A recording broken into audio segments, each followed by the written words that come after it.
The last time out, your Xenia Scouts beat the Licking County Settlers 5-4.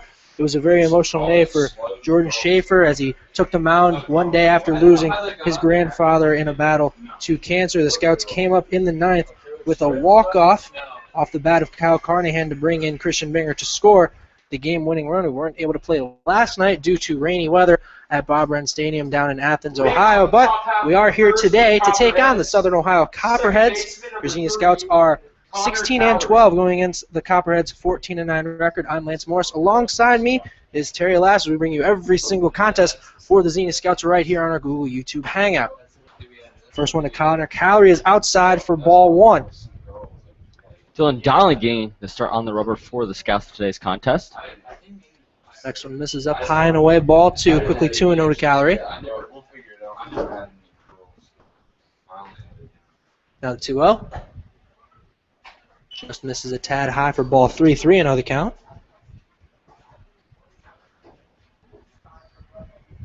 And the 3-0.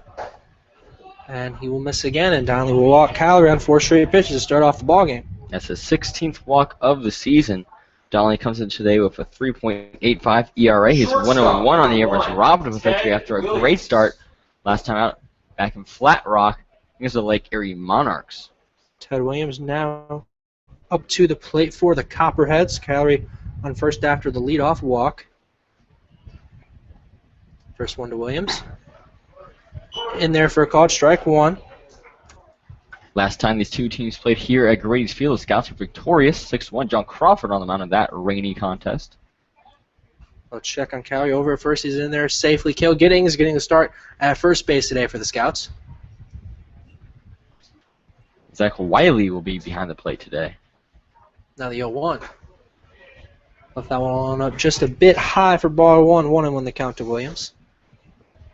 So Donnelly's been missing a lot of his pitches high so far in these first two batters. Now the 1-1. Misses up high again. 2-1 now to Ted Williams. Williams came into the day hitting .310. Is that what you're going to say? Exactly what I was going to say. Now 2-1. This is that time, but low. 3-1 the count. Desperate wants to avoid walking the first two batters of this ball game. A very dangerous Southern Ohio Copperhead team. Number 3 in the league standings. The Scouts number 4. We'll check on Calorie over at first. He's back in there in time. Something I always say, I think Dylan Donnelly is the best pickoff move on the team. Very quick from the righty. Now the 3-1. And there for a called strike 2. Makes it a full count to Ted Williams first at the ballgame. That one hit the outside corner. A lot of movement on that fastball. Just painting that outside corner. Just barely squeezing it inside. 3-2 now the Williams and the pitch. That one's fouled back. We'll do it again at a full count. 3-2. Williams comes from Millersville University. Has 14 walks to go with 6 RBIs on the season. 3-2. And that one just misses for ball 4, so Donnelly will walk the first two batters of the game.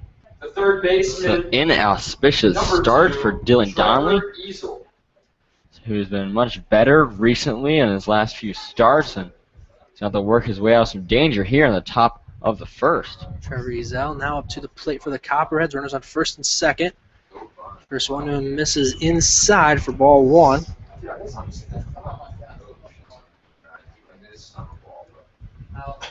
He's one of a few players from Southeast Missouri State. The 1-0.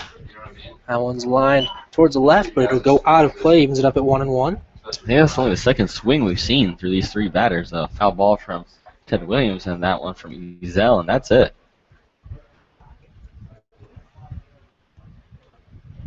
One count to Ezel, and the 1-1 pitch. This is one inside, 2-1 the count. So at least for the first three batters of this contest, Dylan just missing his spots. Flat out, no other way to say it.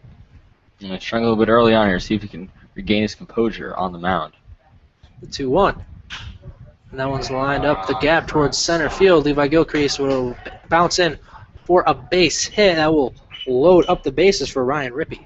Looked like Gilchrist stumbled out there in center field. I'm not sure if he would have been able to get to it regardless, but we definitely saw some stumbling action out there from the center fielder from Baylor. Brings up Ryan Rippey, another guy from Southeast Missouri State. He's playing right field today. Comes into the day hitting .333 with 1 home run and 16 RBIs. One of 3 Redhawks in the starting 9 for the Copperheads. First one to Rippey. Misses up and away and gets away from Wiley. That'll come around to score the first run of the game. So we're going to wait to see if that's going to be a real wild pitch or a pass ball.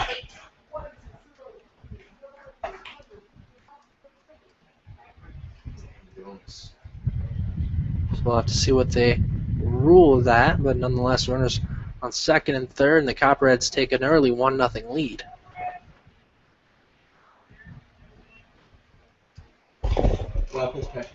That's got to be a wild pitch.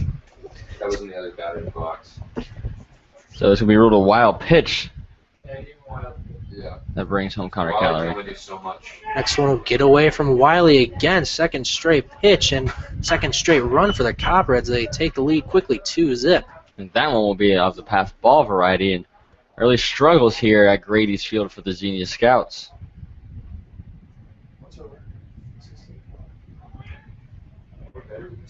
So Copperheads quickly up 2-0. 2-0 count to Rippey, with the Ezel sitting over third.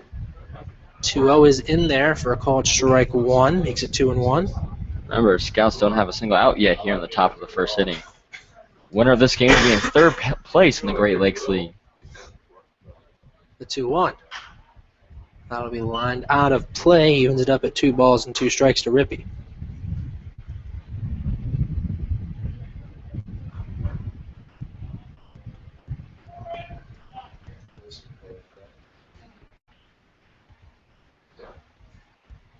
And now the 2-2. And got him looking, thought about holding up, and did hold up, but it's going to be in there for a called strike 3 to Rippey. Just stunned him on the outside corner for the backwards cane. We're going to need a few more of those out of Donnelly to get out of danger here in the top of the first, as still on third base is Trevor Ezel. Grant Rubel now up to the plate for the Copperheads with 1 down here in the top of the first. The Copperheads have a 2-0 lead. First one to Rubel misses up high for ball 1.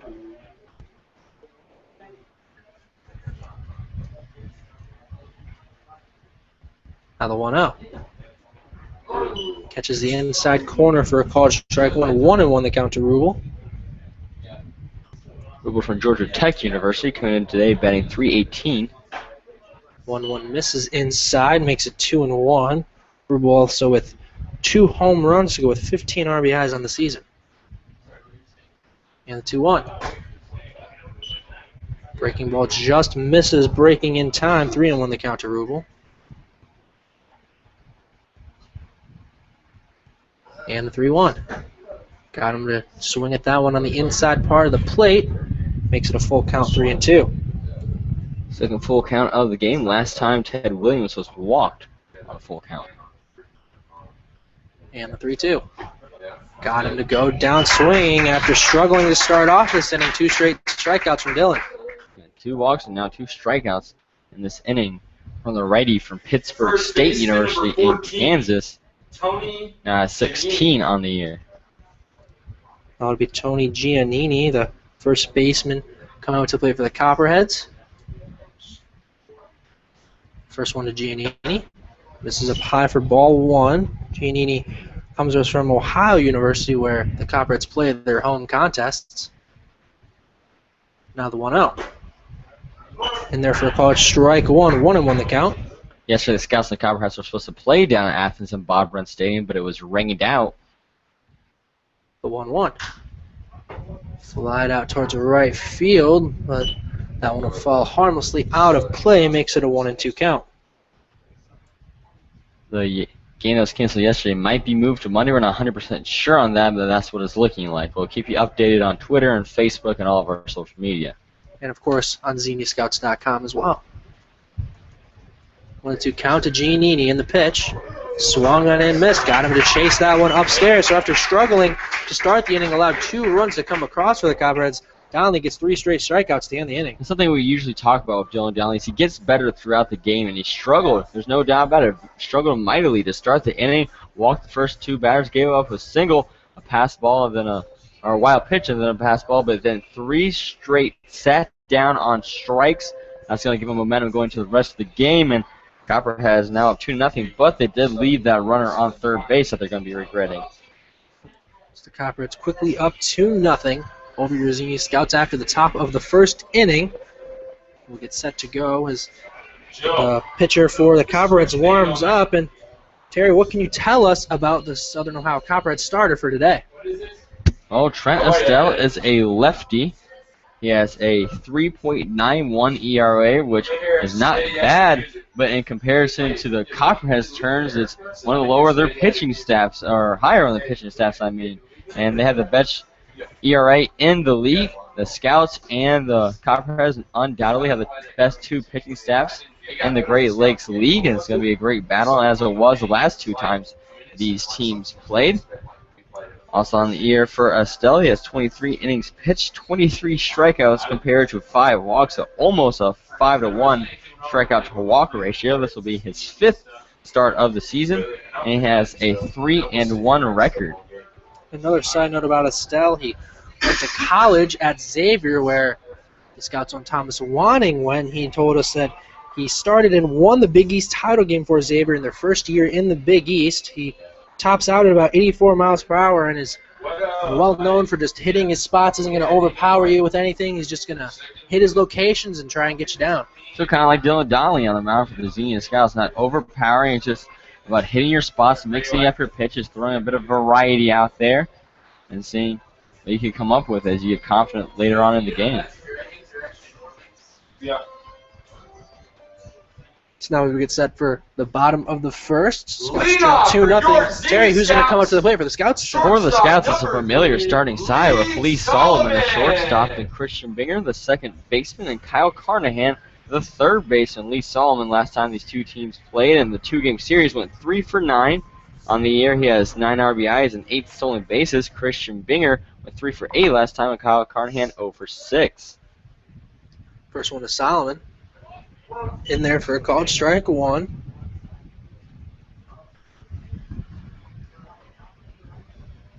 Now the 0-1. Misses low that time. That'll leave it up at 1-1. Solomon 299 average on the season. 1-1. He shows bunt and he'll put it down, but they'll say it went foul. I think it might have hit off his bat twice. Someone from Lipscomb University, interesting story about that. Had no interest in playing for Lipscomb, but his dad went there, randomly showed up to one of his games in high school at Columbus Academy, and decided to go. 1-2 is going to just miss. 2-2 the count to Solomon. Just a little bit of rain comes down here at Grady's Field. 2-2 misses up high for a wall. That'll make it a full count. First count, that's full for Estelle. Remember, Solomon drew 2 walks against Perry Delavella last time he played. 3-2 is going to ground foul. We'll do it again at 3-2. So though Estelle does not have many walks in the season with only 5, Delavella came in with only 1. Solomon will only draw 2 off of him. The 3-2. Solomon's going to go down on strikes to start off the bottom of the first inning. That's number 24 on the year for Estelle. The Musketeer. That's for Christian Binger, the second baseman of Southwest Baptist University. 11 RBIs on the year and 21 walks, which leads the league. First one to Binger. It's in there for a called strike 1. There's actually a radar gun right up in front of us. Showed 81. The 0-1 misses up and way away. 1-1 the count. Oh, I'm paying attention. Might be a Scouts thing right in front of us. Now the 1-1. That one's going to be lined out towards left field, but that'll get out of play and foul. Estelle's done a good job getting up early on these batters. Last time we saw Lee Solomon fight back. Christian Binger, some of the most poised on the team, will not swing at something that he doesn't like. 1-2 just misses again. 2-2 the count now to Binger. It was a nice curve from Estelle, but way too high in the zone. Couldn't drop in time. Now the 2-2. Misses low and away for a ball. Second straight full count.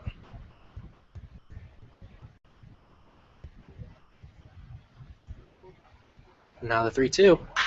And that one's lined right back up the middle. Estelle tried to throw his glove up, but wasn't able to do it, and Binger will be in there with a single. 26th hit of the year for Christian Binger. And a great at bat. A great at bat for the first two batters. He only goes down swinging, but Christian Binger comes down 1-2 to a full count. Able to single that one right back up the gut. Kyle Carnahan will now be up to the plate, the third baseman from Washburn, one half of the Ichabod duo. First one to him. And that one's fouled out of play. Carnahan went 0 for 6 last time these two teams played. Was hit by a few pitches, of course, but Trent Estelle has yet to hit a batter this year, so we'll have to keep a track on that. Now the 0-1. Misses low for a ball. 1-1 the count to Carnahan. Carnahan with 3 home runs. That's second on the team to David Gahn, who's on deck right now. He has 6. Tied for second in the league. Now the 1-1. That one's lined out towards left field. And that'll be a good catch there from Osborne out and left to prevent that one from getting in the gap. Now originally that looked like the game-winning hit we saw against the Settlers the other night, but Chris Osborne covered a lot of ground in left field to make a sliding grab. So that'll bring up David Gaunt to the plate. He's been struggling as of late, still leading the team in average with .327, but hasn't quite been looking like his normal self up there at the plate. No, last time for the Copperheads absolutely destroyed them, went 6 for 8 in that series. First one to Gaunt, just misses outside for ball 1. Talked to David before the game. He always talks about his dad, says he hates how much he strikes out, second on the team in strikeouts, but he says he gets a lot more doubles and home runs because he's always looking for the power pitch, even on 0-2 counts. Now the 1-0. And that one's rocketed out towards the left, but that'll get out of play. I didn't even see that ball land. Yeah, that one was hit way. Might have kissed the clouds here on a cloudy Friday afternoon in Rady's Field. 1-1 count to Gaunt. Christian Binger over at first with 2 down here, the bottom of the first. And they'll check on Binger over at first. He's in there safely. Binger does have 5 steals on the year, although you wouldn't think it just by looking at him. Isn't the fastest guy on the team, just always seems to make the right plays in the right situations. Very widely, as he has not been caught stealing at all this year. Now the 1-1. Breaking pitch just misses.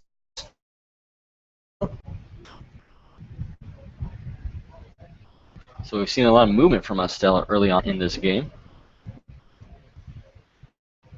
2-1 to Gaunt. He's playing the DH role today. The 2-1. Down the third baseline, but it'll go foul. 2 balls, 2 strikes.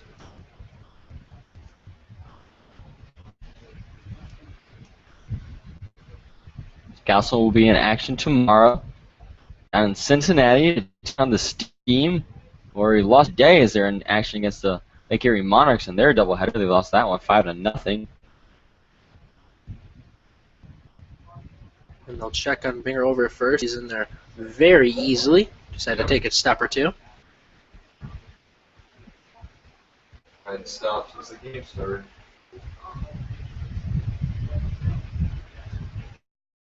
He's going to check on Binger again at first. Binger doesn't have too big of a lead, and especially with 2 down, I wonder why you would preoccupy yourself. I don't know if he's setting up for something later, but Estelle looks right at the runner on first before he throws on his pickoff attempt, so it's pretty easy to tell. Next one will miss way outside for ball 3. Another full count from Estelle, definitely getting his pitch count up. Yeah, that's his 3rd full count through 4 batters here in the bottom of the first inning. 3-2 count to Gaunt. Binger over at first. And 3-2. It's going to miss outside, and Gaunt's going to walk down to first base. That'll be his 13th walk on the season. The first baseman, number 10. Another great at-bat. David Gaunt continues to do well against this Copperhead team that sets up Cale Giddings. He's coming to the dish now to do some damage. Scouts trailing 2-0. Would love to get back into it, and then the Copperhead's momentum already in the first inning. And crazy thing, Cale transferred from the University of Akron, who just cut their baseball program today. First one to Cale, in there for a called strike one. Cale, of course, transferred from Akron to Lake Erie College, where he is now. Originally from Pickerton North High School in Columbus. This rain begins to fall a little harder. The 0-1. Catches the outside corner for a called strike two. Quickly down 0-2 is Cale Giddings. Haven't seen a lot of breaking pitches against the last few batters. Still going right at the big man. Banger on second, gone on first. Scouts trail 2-0 here in the first inning. 0-2 count on Cale Giddings. Now the 0-2. Swung on and missed, and Cale's going to go down on strikes. So the Scouts leave 2 on and trail 2-0. As they're struggling early against the Southern Ohio Copperheads. So after one inning of play, Scouts trailing the Southern Ohio Copperheads 2-0. We'll get to see some more action from Dylan Donnelly on the hill. He struggled in the first couple at-bats, especially to Callery, who he walked on 4 pitches to start the game. Then he worked Williams back to a full count and eventually got on with a walk as well. Then Nizell came up to the plate and had himself a base hit single that I think Levi just misread out in center field because it looked like he was going to get to that, and then he slipped a little bit, so he couldn't get to it quite in time. And then there was a wild pitch and a passed ball that scored Williams and Callery while Ryan Rippey was up to the plate. And then Rippey, Grant Rubel, and Tony Giannini all went down on strikes to end that top of the first inning. Donnelly will go back for a second inning of work after tiring 3 straight batters on strikes.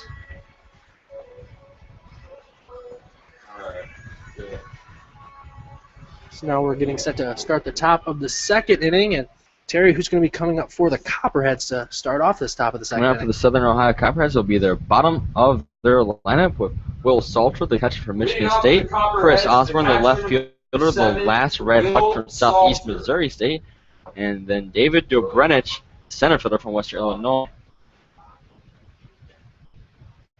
First one in there for a call. Strike one to Will Salter, the catcher from Michigan State up in Big Ten country. The 0-1 is going to be loud over our heads, out of play. Quickly up 0-2 is Donnelly.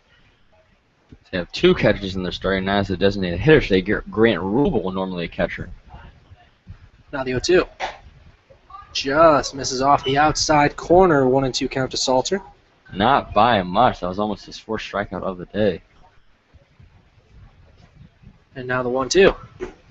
Breaking pitch breaks out of the zone, evens up at 2 balls, 2 strikes. Rain still coming down hard here at Grady's Field in Xenia. 2-2, and Salter's going to go down swinging. That'll be the 4th straight strikeout for Donnelly, dating back to the first inning. That'll be 18 on the year for him.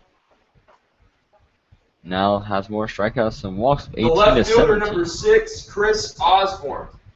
Chris Osborne now coming up to the plate. Left fielder from Southeast Missouri State. First one to him. Outside for ball 1. And 4 is the most strikeouts Dylan Donnelly's had in a single game. That's back when he pitched 7 innings against the Grand Lake Mariners. Next one's going to fly out of play, evens it up at 1-1. Osborne comes into the day with a .294 average, has 1 home run and 4 RBIs. Now the 1-1. Shows bunt, pulls it back. It'll be just inside for ball 2. 2-1 the count. Yeah, he pulled back, but he's about to get hit, but that was not far away from hitting the inside corner. And the 2-1. There's a ball. Now we have ball 3-1. 3-1 count to Osborne. Now the 3-1. Now one will miss up and away, and he'll walk Osborne. That'll be his 3rd walk of the game. Next up to the plate. So Dylan Donnelly filling the scorebook with 4 strikeouts and 3 walks so far as David Dobrenich comes up to the plate. So Osborne over at first after drawing the walk. David Dobrenich now comes up to the plate for the Copperheads.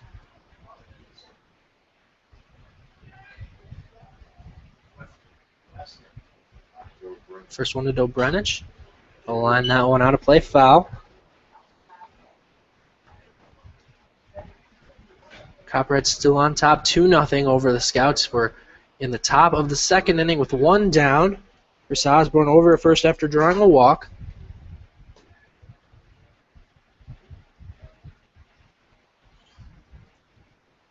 Now the 0-1. That one's going to be popped up. Osborne was on the move. It'll get out of play, and it'll make it a 0-2 count on Dobrenich. And David was 1 for 3 on the year versus the Scouts. Does have a run scored. That was in the Copperheads 3-2 victory back on June 12th down at Bob Ryan Stadium in Athens. 1-2 count to Dobrenich. Osborne over there first. Osborne does have 5 steals on the season. 0-2 is going to be lined out of play once again. We'll do it again at 0-2. The whole play ball is in effect. Second baseman Christian Binger, Lee Solomon have a lot. The shortstop have a lot of experience this year working together in the infield. Donnelly will check on Osborne over at first. He's in there safely.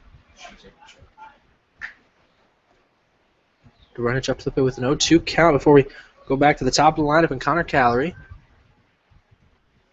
Now the 0-2. That one's popped up, but that one will get out of play once again as it bounces on the overhead above us. So Dobrenich doing a good job of staying alive here after going down 0-2, fouling a few off. 1-2 count to Dobrenich. Osborne on first. The 0-2. And that one's lined out towards center field shallow, and they'll collide between Binger and Lee Solomon, but Binger comes up with the ball and didn't appear they ran into each other too hard, so it looks like they're both okay. Do you see Christian Binger grabbing his face a little bit afterwards and want to collide it a little bit? I definitely heard Lee Solomon calling for ball. His deep voice resides all the way back up here in the press box. I didn't hear anything from Christian Binger, but good job by Christian to make the play despite the contact. Callery now up to the plate. First pitch to him is another ball, so that'll be the 5th straight ball to Connor Callery as he walked on 4 straight pitches back in the first inning.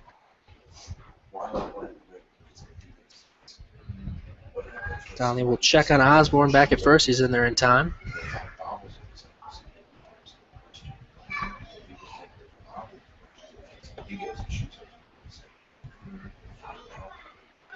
Checks on him again. A very close play, but still in there in time is Osborne. And there it is, that very fast pickoff move. You have to be very aware on first base when you're playing Dylan Donnelly. Checks on Osborne again. Kale drops the ball, but keeps it right in front of him, so no harm done. I hope it does, man. You know why? Callery, another lefty. Because that means we're getting closer. Now the 1-0, Osborne on the move, but Wiley will fumble with the ball, something we saw last time out as he was fumbling with the ball behind the plate as well. So Osborne gets a steal, but I thought he was going to be dead on the water. It looked like Zach Wiley was up in time. He was about halfway from first to second. Would have been a close play, but we'll never know because of the bobbled ball. Now the 1-1. Yeah. Leaves that one alone upstairs. 2-1 the count to Callery, the Ohio University Bobcat. I get it. There's going to be lots that never heard the gospel. Like, what the hell? Now the 2-1. Misses again. 3-1 count to Callery, looking to draw his second walk of the game. Oh, it's the 6th steal of the year for Osborne. He's second on the team.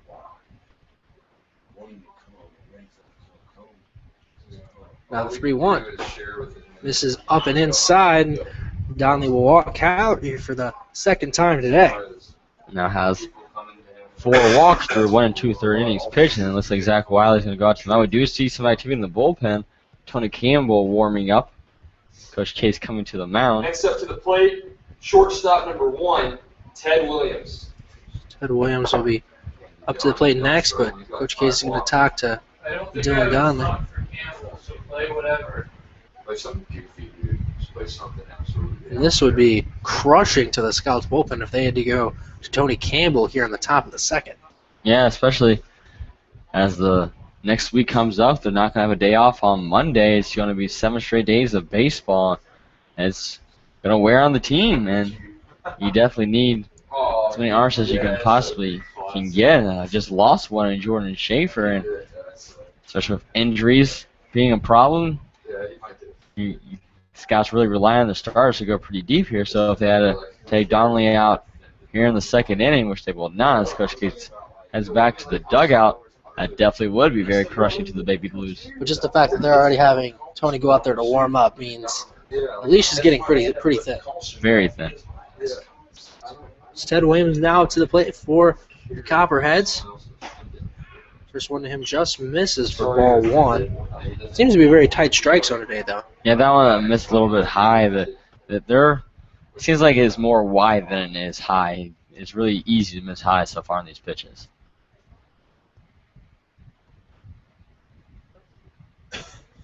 Now the 1-0.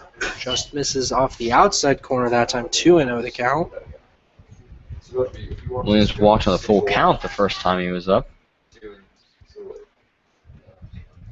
Osborne on second, Calorie on first. For the Copperheads, they lead 2-0. We're in the top of the second inning with 2 down. Next one catches the inside corner, I guess I'll say. Looked like that one was pretty inside, but we'll take it. Yeah, that one looked inside, but first pitch looked like it was a strike, so that evens out. 2-1 count to Williams. Shortstop for Millersville. 2-1.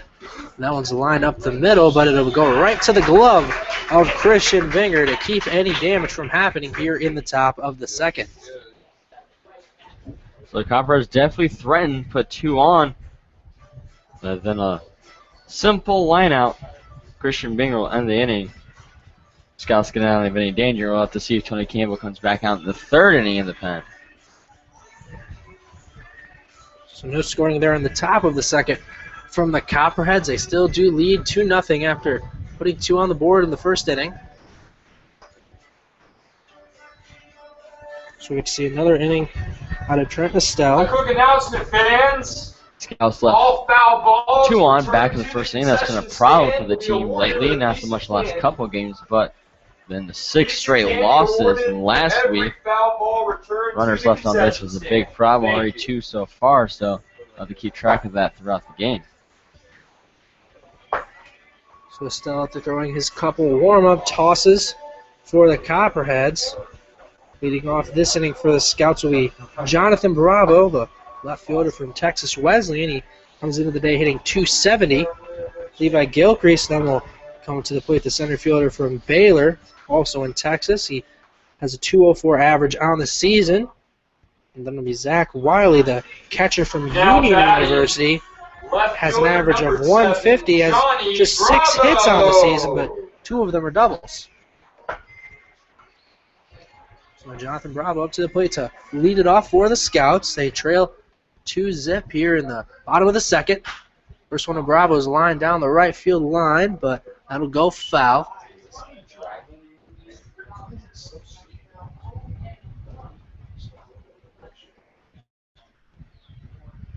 Quickly an 0-1 count to Bravo. The 0-1 pitch. He'll line that one out towards short right field. And Calorie will get under that one for the first out of the inning. Bravo's been struggling a bit recently. Flies out there, and that's going to bring Levi Gilcrease. Levi Gilcrease! Better as of late, now batting .204 on the year. He was 2 for 8 in the series against the Copperheads in early June. Levi Gilcrease now up. First one to him. Yes. He'll line that one into the gap out in left center field. He's going to round first, head for second. And he's going to be in there with a stand-up double here in the second inning. Gilcrease has been very aggressive lately. That one a first pitch Next up to double. bat is the catcher, number 24. That's exactly what he did in Wiley. the same situation in the second inning. Last time the Scouts played, that was against the Settlers a couple days ago. I think we have Zach Wiley, who was 2 for 6 in the series against the Copperheads. He has 1 RBI in the year. He could get his second one. Gilcrease in scoring position.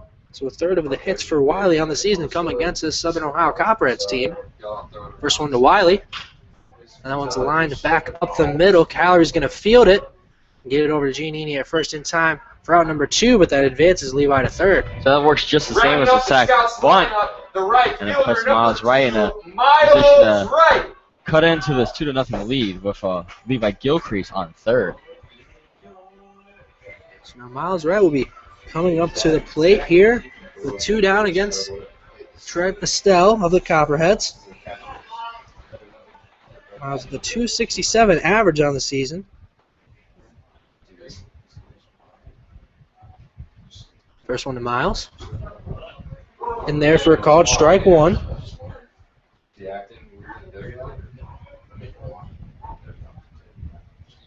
Miles comes from St. Edwards down in Austin, Texas.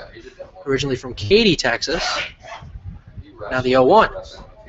That one misses low and inside, evens it up at 1-1. Sometimes we see Miles lay bunts down as we look at third base, trying to hold on Levi Gilcrease. The 1-1 is going to be fouled out of play, brings it to a 1-2 count. Zell over there, and he's playing decently far back. I don't know. With 2 strikes, probably Now out of the question, yes, but beforehand wasn't so sure. Miles have to work his way back. 1-2 count to Miles. Levi Gilcrease on third. The 1-2. Swung on in, missed, and Miles will go down on strikes to end the bottom of the second. So 2 left on in the first inning, and Levi Gilcrease left on third base here. In the bottom of the second, Scouts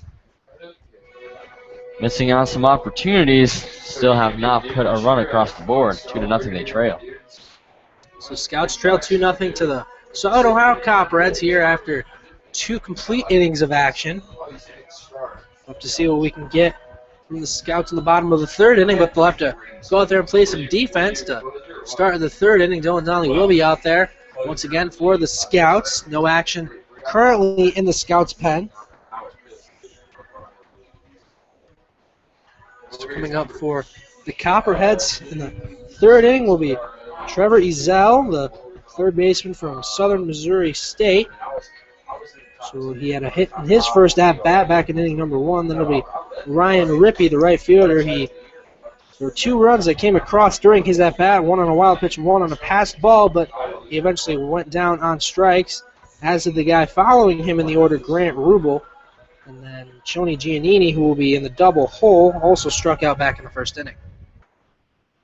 So we see how Doug comes out here in the third inning after that meeting on the mound with Coach K, so you know his leash is a little bit shorter.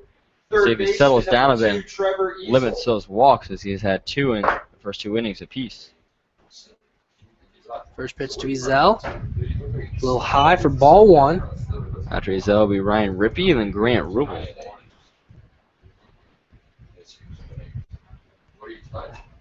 And now the 1-0. Now it's going to be fouled out of play, 1-1 the count.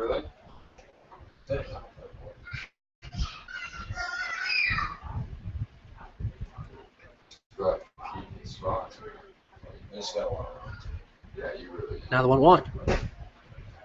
In there for a called strike 2, 1-2 the count to Ezell. Yeah, something we talked about earlier, the strike zone for home plate umpire Webb's leg is definitely more friendly wide. 1-2 and catch him on the outside corner, looking just as you said, a little bit more giving on the outside than up top, and that'll be another strikeout for Dylan. That'll be his 5th of the game. Second time he's got a Copperhead looking, and the last one was Ryan Rippey, who is now coming to the plate. So Ryan Rippey will come to the plate. Struck out his first at bat in inning number 1. First one to him. That one pops high up in the air. Looks like Christian Binger will get under that one for the second out of the inning. The third time today, a fly out to Christian Binger has done a good job of second base, moving all the way around the shallow outfield. Number 12, Grant Rubel. Grant Rubel now will come up to the plate for the Copperheads. Copperheads still up 2-0. First one to Rubel. Misses way up high for ball 1. Rubel the DH from Georgia Tech, excuse me, He had Terry. a very successful series against the Scouts last time, went 4 for 8 in those 2 games. Now the 0-1. Just misses low. 2-0 the count. Please tell me they got on my broadcast. Next one misses up top. It's a 3-0 count. Oh, yes.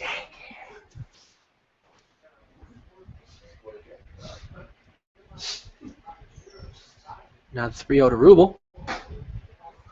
Catches in there for a strike, 3-1 the count. He was taken all the way in that one as he watched it go down Detroit Street. The throw by Donnelly. Now the 3-1. That one's going to be lined out of play. So after starting up 3-0, it is worked back to a full count.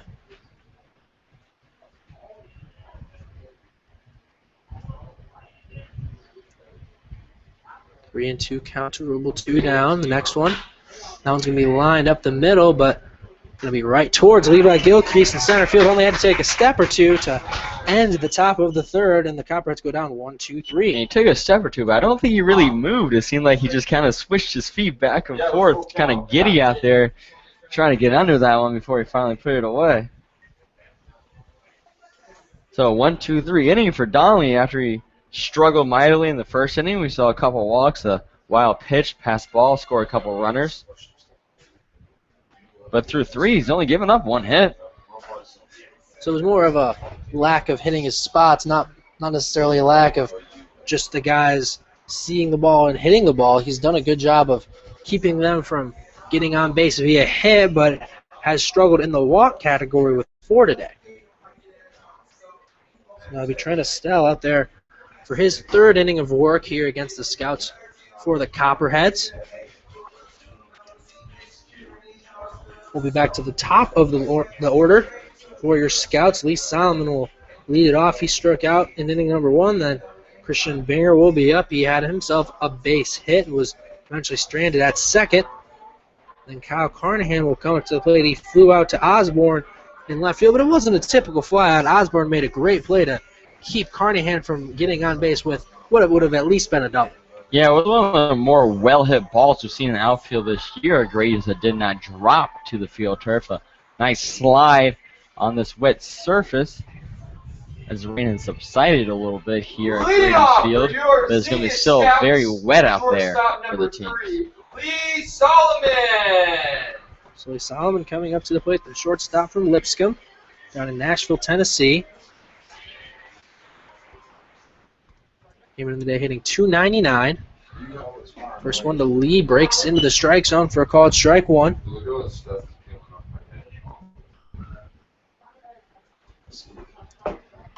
The 0-1 is going to be lined right back in the Copperheads dugout.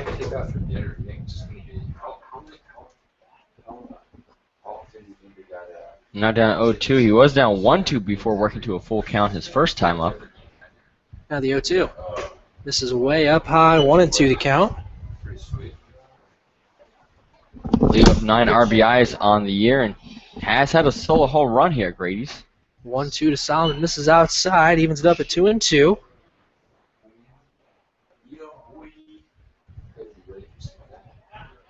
Now the 2-2 to Solomon.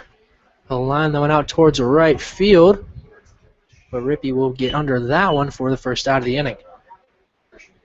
So Solomon now down Now batting. 0-2 on the day. Now bring out Christian Binger. Christian Single Binger! right back up the middle between second and short. His first appearance on a full count.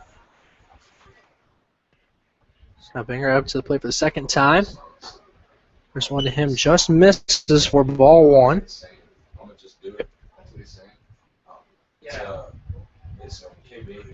Now the 1-0. That one was fouled, but his bat will actually get out of play as it slipped off of his hands. Flew over top of the Copperheads dugout. And their into dugout play. cleared out after that one. The bat was coming towards him after a ball was just hit to the Copperheads dugout. Now a bat comes at him. Next thing we'll see is the kitchen sink. We saw that one earlier this year that flew past Bubba Cates. I believe that was Kyle Carnahan's bat. Levi. Levi Gill, you're right. It was Levi Gilcrease's bat that threw. Went all the way past third base. Because that was in the game against the Locos that we eventually won on the walk-off from Christian.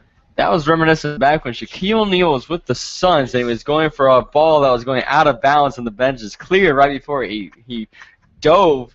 That's what we saw from the Copperheads dugout. So we'll give that boy some pine tar and keep that bats in his hand. Play to the dugouts. Thank you. Got to give Dewey credit. That one was funny. He made a public address to, if the bats get out of play, bring them back to the dugouts. Always good advice. 1-1. Catches the outside corner. Makes it 1-2.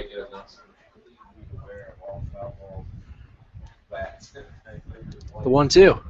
Misses way outside. Evens it up at 2-2 to Christian. And Binger's down 1-2 last time before he worked back to that full count. Now 2-2. And they'll foul that one off. Actually, it'll get it back in play. And that'll be a ground out right back to Estelle. Thought that one was going to eventually go into foul territory and eventually went right to Estelle at the mound. Well, I originally thought it hit off the plate. It hit right in front of it. Just kind of dribbled between Salter and Estelle out there. Not very well hit ball. So I can definitely see your confusion why we thought it was foul off the bat. Kyle Carnahan now up to the plate. First one to him. Misses low and inside. Carnahan with 13 RBIs on the year. 3 home runs. Both second on the team. Now the 1-0. That one's lined right down the left field line, but it'll just go foul. Very nicely hit. Just barely went foul. Another tough break for Carnahan. His first well-hit ball was caught in left center on a diving grab. That one just misses that foul line. 1-1 count to Kyle Carnahan. Now the 1-1. Just a tad outside. 2-1 the count. As the sun pokes in at Grady's field just a little bit. Now 2-1. Lines that one down the third base line again, just goes foul. Not quite as nicely hit as the first one, but still would have gotten the job done for a base hit single.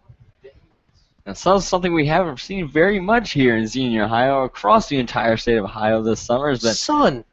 Haven't seen it very often. It's a long-lost friend, and it's nice to see it here at Grady's Field. 2-2 count. And the 2-2 pitch just misses. So it'll be another full count. This time it'll go to Kyle Carnahan. Third full count of the day. Excuse me, fourth full count of the day for Estelle. And a 3-2. Just fouls that one off, so Kyle will stay alive at 3-2. Yes. 3-2 count to Carnahan. One half of the Washburn-Ichabod duo, David Gaughan on deck. The 3-2. And that one skied out towards left field. Could it go? Yes, it does. And it does! That's his 4th home run of the season. Scouts now trail 2-1 to the Copperheads. Kyle Carnahan swinging that hammer of Thor, driving into left center field. We thought we were going to see a walk-up homer the other night against the Licking County Settlers on that ground rule double that hopped over the fence. That one doesn't need the turf for any help as it just clears it on its own. And that's Kyle's first home run here. Had 2 of them at Lima and the other one at Licking County earlier on in the season. So that's his first home run at Grady's Field. And he's just been swinging the bat so well recently, probably the hottest player on the team. First pitch now to David Gaunt. In there for a called strike 1.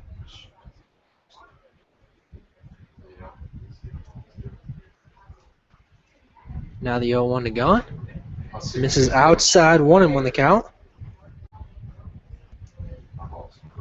That was just such an impressive at-bat from Carnahan on a full count nonetheless. The 1-1. Misses low to Gaunt, 2-1 the count. Gaunt walked last time, he'd love to do so again. Now 2-1. Big swing and a miss there from Gaunt. Evens it up at 2 balls, 2 strikes. 2 minutes. Huh? Yes. 2-2 count to Gaunt, playing the DH role, the 2-2. Swung on and missed.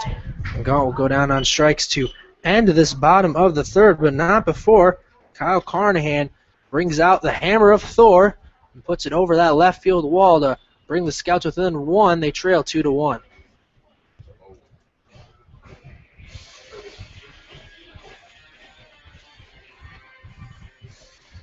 So a 2-1 lead for the Copperheads over the Scouts after 3 innings of work. Dylan Donnelly's going to be back out there for his 4th inning of action. So no action in either of the bullpens. And this inning will be led off by Tony Giannini, first baseman from Ohio. He struck out in his first at-bat. That was in inning number 1. Then it'll be Will Salter, the catcher from Michigan State. He also struck out. That was back in the 2nd inning. And then it'll be Chris Osborne, who reached on a walk and then stole second on a play where we thought Wiley was going to gun him down easily, but just bobbled the ball, transferring it from the glove to the hand before trying to throw out Osborne, and Osborne was in there without a throw after the bobble from Wiley behind the plate.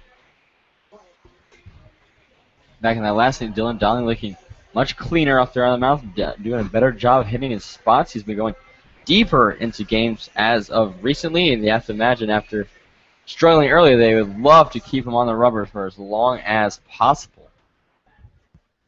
Now batting for the Southern Ohio Tony Giannini Copperheads. will be coming up to the First plate. baseman number 14, Tony Giannini.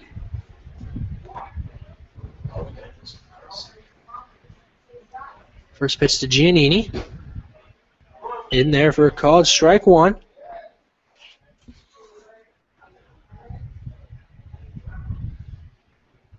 Now the 0-1.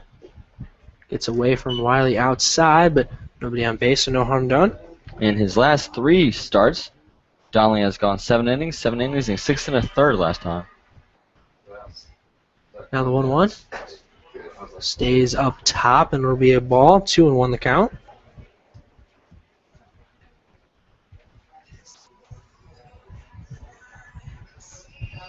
And the 2-1. Just got a piece of that one. I think that one actually hit off of Wiley's mask.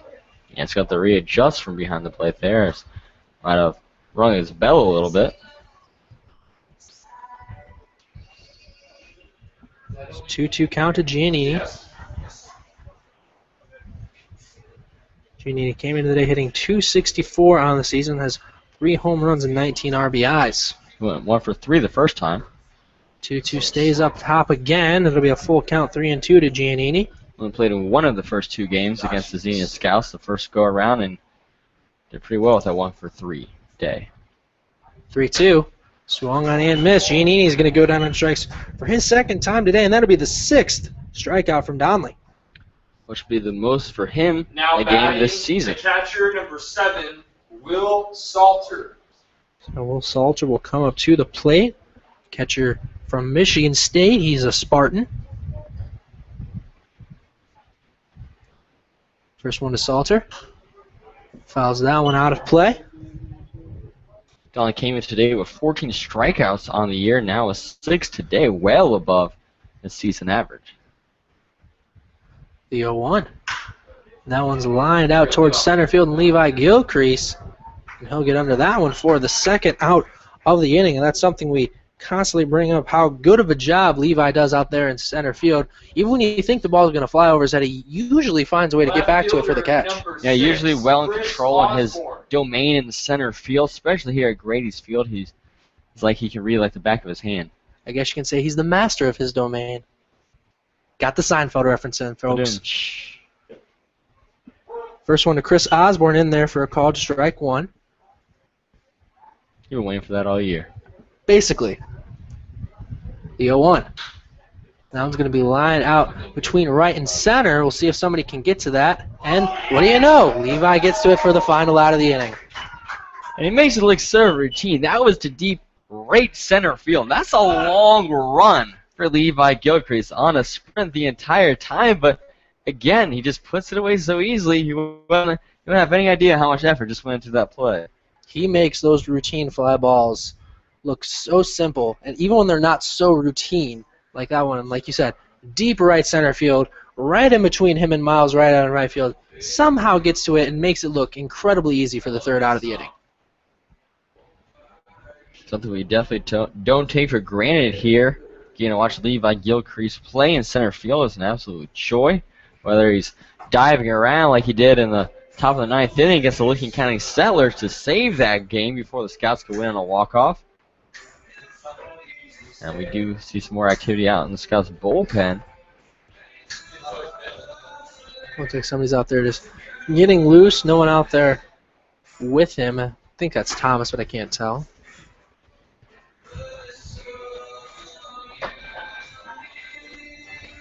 So Trina Stell will be out there for another inning of work. The Copperheads are on top of your Scouts 2-1. We thank all of you for listening / watching on our Google YouTube Hangout. And, of course, following us on all of our social media sites, Twitter, Facebook, and Instagram. And, of course, at XeniaScouts.com. And it will be Thomas Wanning stretching around out there. Leading off the bottom half of the fourth for your Xenia Scouts. Coming up for the Scouts will be First Cale baseman, Giddings. Number 10, Cale Giddings. Cale struck out in his first at-bat. That was the end of the opening inning. Still a little bit of sun out here at Grady's Field.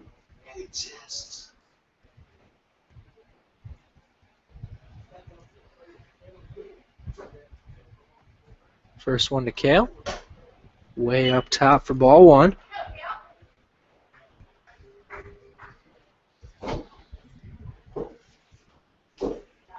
Now the 1-0. And that one's skied way out towards left field, but he just gets under it. And Osborne will be in there for the catch for out number one.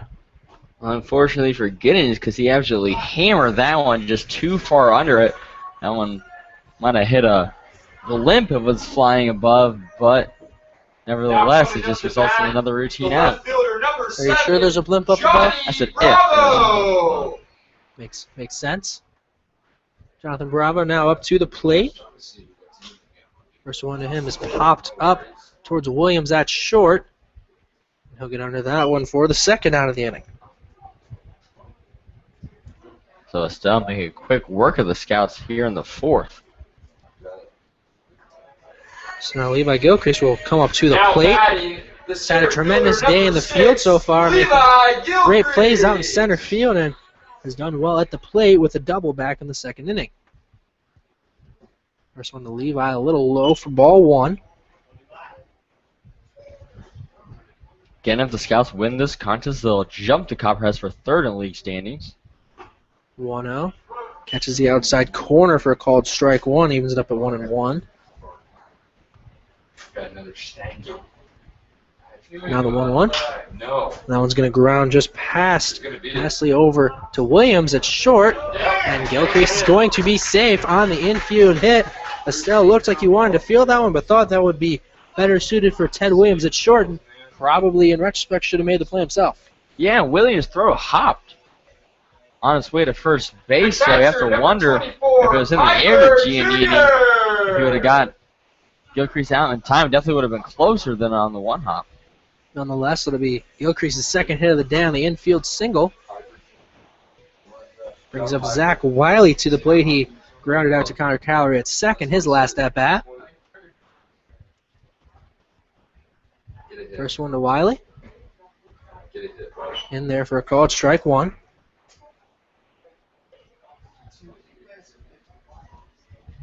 Wiley hitting 150 on the season, does have one RBI. Also been hit by 3 pitchers this year. Dirty boys. The 0-1. Just misses on a great break there from Estelle. Dirty boys, yeah. Yeah, we've seen plenty of times this game where Estelle has a beautiful break to his curves. Now the 1-1. This is outside, 2-1 the count to Wiley. Sun definitely doing a little more than poking out right now here at Grady's Field. Hopefully these guys brought their glasses. Now 2-1, Gilchrist on the move. That one's going to be grounded just between Williams and Azell for a base hit. And Gilchrist is going to get all the way to third. And he's safe by a mile down there at third with a head-first slide. That was a heads-up play by Levi Gilchrist on the hit and run. He rounded second, realized no one was on the third base bag as they were making the attempt to stop the ball from getting out of the infield. Was able to get there in time as they was trying to recollect their original spots. So it'll bring Miles right up to the plate with 2 down here. Bottom of the fourth, runners on the corners. Scouts are trailing 2-1, and that could change off of one swing of the bat from Miles Wright.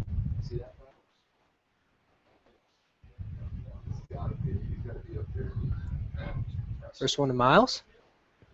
Misses inside for a ball. Miles had Levi Gilcrease on third last time he was at the dish. That time he struck out. 1-0 count to Miles. Runners on the corners. They're going to check on Wiley over first, and he's in there safely. Was just a little too far off the bag. A little bit of an awkward dive back to first, but he's still there. He's not going to be running, I can tell you that much. Not the gracefulest player on the team, but effective. Got back to first. Now the 1-1. Just misses outside. 2-0 the count to Miles. Wiley, one of two players from Union University in Jackson, Tennessee, the Bulldogs. And we have the Hilltopper, Miles Wright, at the plate from St. Edward's University in Austin. And, of course, the Baylor Bear over at third, and Levi Gilcrease. The 2-0. Just misses on the nice break there from Estelle. It's now 3-0 to Miles. So you imagine he's going to be taking here. I would love to load the bases for Lee Solomon. 3-0 count to Miles. Runners at the corners. 2 down, bottom of the fourth. Scouts trail 2-1. The 3-0. That one's in there for a called strike one. 3-0 the count now to Miles. Miles does have 10 walks on the year. One more retiring for a fourth best on the team with 11.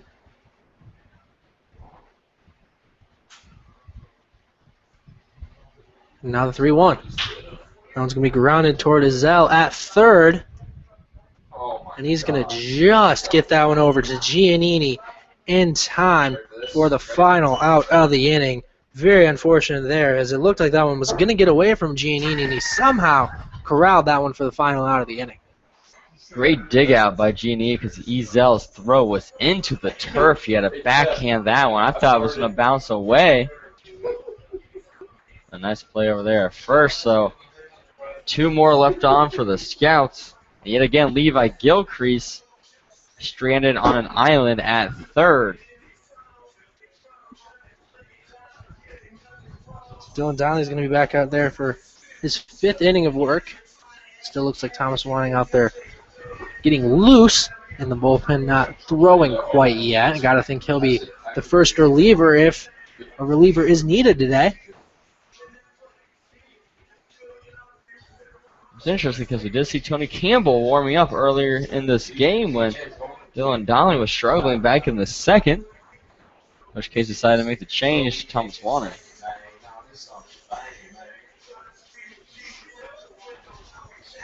And you got to think that would be probably because Tony Campbell more equipped to go longer in games if he did have to come in that second inning.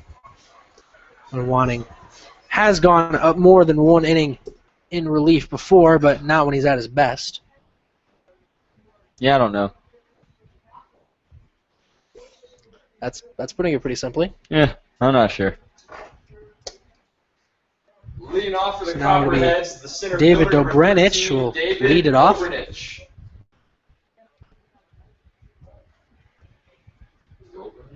David Dobrenich now up to the plate. Oh my gosh. First one to the lefty. Swung and missed for strike one. Last time he flew out to Christian Binger.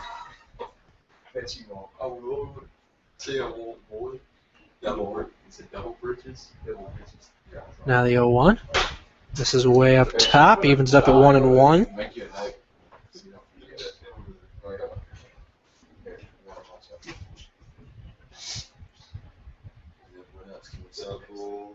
Now the 1-1. Skies that one out towards short left field. Looks like Lee Solomon's going to call Bravo off and get into that one for the first out of the inning. Not only did he call Bravo off, but he used his offhand to throw it in the air and say, "Don't get near me," as we saw that play earlier where him and Christian Binger collided. No doubt about that one from Solomon. Brings up Connor Calorie. This will be his 3rd time up to the plate. He walked in each of his first 2 plate appearances. First one to Calorie just misses for ball 1. Dob. Where is Dobranic? Next one misses low for ball 2. Dobranic.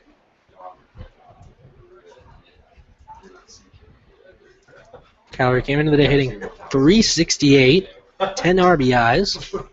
The 2-0. This is low and inside for ball 3. 3-0 the count to Calgary.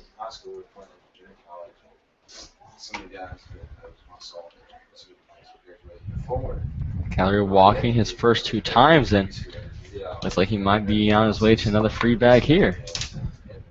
A 3-0. Will miss up top apparently, but nonetheless that'll be the 3rd walk of the day for Calgary alone. Calgary has seen 13 pitches now, 12 of them have been balls from Donnelly, and that one's tough. I mean, it has been consistent at least. It's been a very consistent strike zone, but that one's up top. That's a pretty low up top. That's a very low attic. It's Ted Williams now to the way with Calgary on first. 1 down. Shows bunt, pulls it back, and it'll be ball 1. That'll be now 5 walks on the day for Double D, Dylan Donnelly. As a ball from the bullpen apparently gets all the way back towards home plate.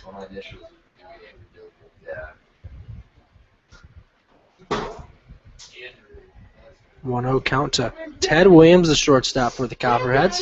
0 for 1 today, lined out to Binger last time. The 1-0. This is up top for ball 2. That might have been a pitch out.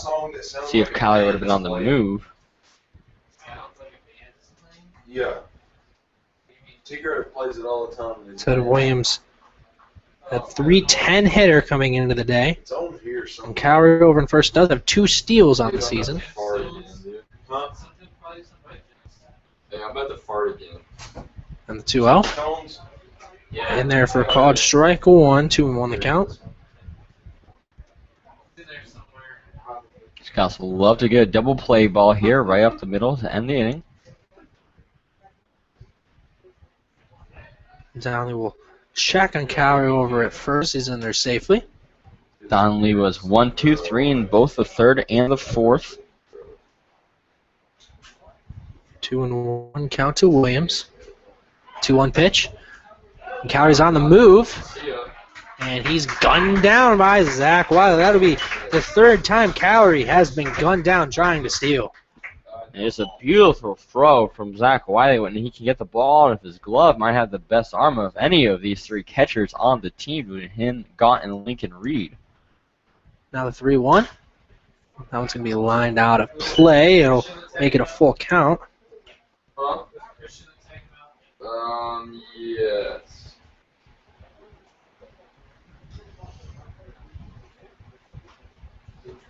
And a 3-2. And he was going to walk down to first and be another walk. Oh no, he fouled it off.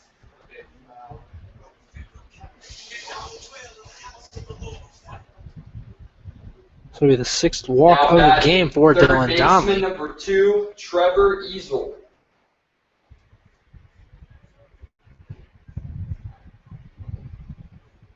Quick meeting on the mound between Donnelly and Wiley.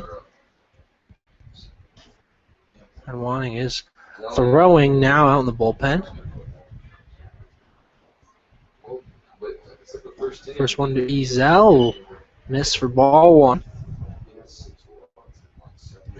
Ezel 1 for 2 on the day. Had a hit in the 1st inning and struck out looking back in the 3rd. 6 innings with like 12 walks, 10 strikeouts. Now 1-0. Just misses.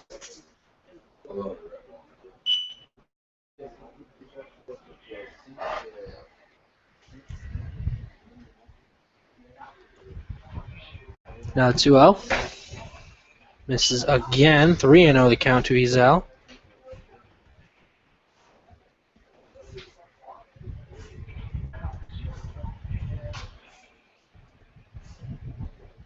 And the 3-0. And that's ball 4. I don't know where he missed on that one. Oh yeah, I farted. Yes.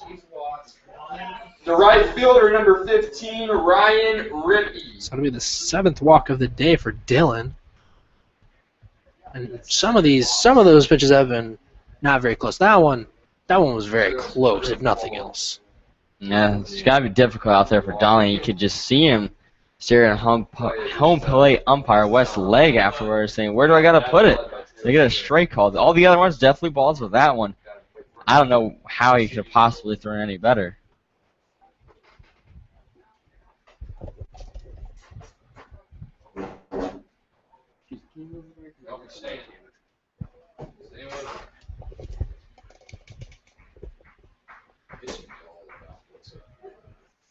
Donley's going to stay out there after a meeting between him and Coach Cates. Got to think the leash is getting very short. It was short before. I'm not sure how much longer he's going to keep him out there.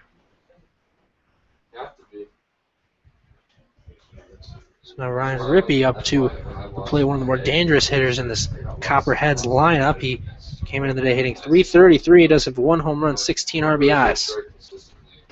First one to Rippey, in there for a called strike 1. I lost my edge, my competitiveness when I started really taking Bible courses and stuff. I lost. Runners on first and second. The 0-1.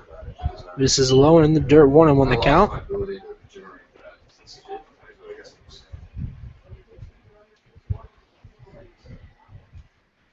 1-1 count to Ryan Rippey. The 1-1.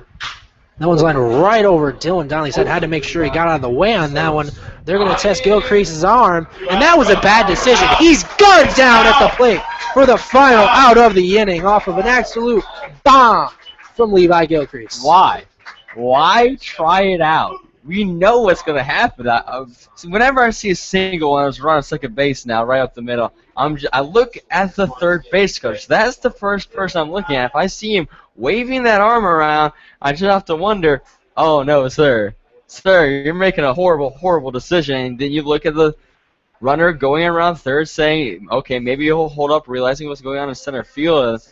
That time didn't see it. Levi Gilcrease, again, another throw home. Saves the Scouts.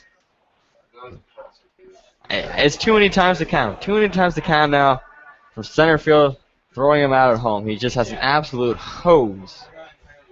That's probably, I think that's at least the third time we've seen a play exactly like that happen, where it's a base hit towards Levi, and he just gets ready to throw it, and he just chucks it in on a rope for the out. It's not always the final out of the inning like that, but nothing else we can say that hasn't already been said about Levi's arm out in center field. And we've talked to him in a post-game interview, and he says that's fun for him. He loves when they try to test his arm. When he goes third, it puts a smile on his face, and then he can show it off. And it's just so perfectly placed. And again, Levi Gilchrist doing what he does best in center field. We'll be back to the top of the order for your Xenia Scouts. It'll be Lee Solomon leading off this bottom of the 5th. Now batting, shortstop number 3, Lee Solomon. So Lee Solomon now up to the plate. It's 0 for 2 today. He struck out in the first inning and had a fly out towards right in the third. First one is skied out towards the left field. Going. And that's gone, but foul. Just foul off the bat of Lee Solomon. He just missed hitting his second home run of the season. And we have to talk about in left field. And Osborne actually went over the wall trying to save that one. I actually didn't see that initially, but Ben Aldridge up here working the music pointed it out to me. I was just about to say, that might be the best effort we've seen all year. Chris Osborne leaped over the fence backwards, showing no regard for his body or safety, just reckless abandon going after that one. And you got to feel for Lee Solomon, just missing his second homer of the year. So nonetheless, it's an 0-1 count now to Lee. He'll have to do it all over again. Estell's going to step off quickly. That would have been Lee's second home run and 10th RBI of the season. The 0-1. And swung on and just barely got a piece of that one as that was way inside. 0-2 the count. Pretty bad quality, I think.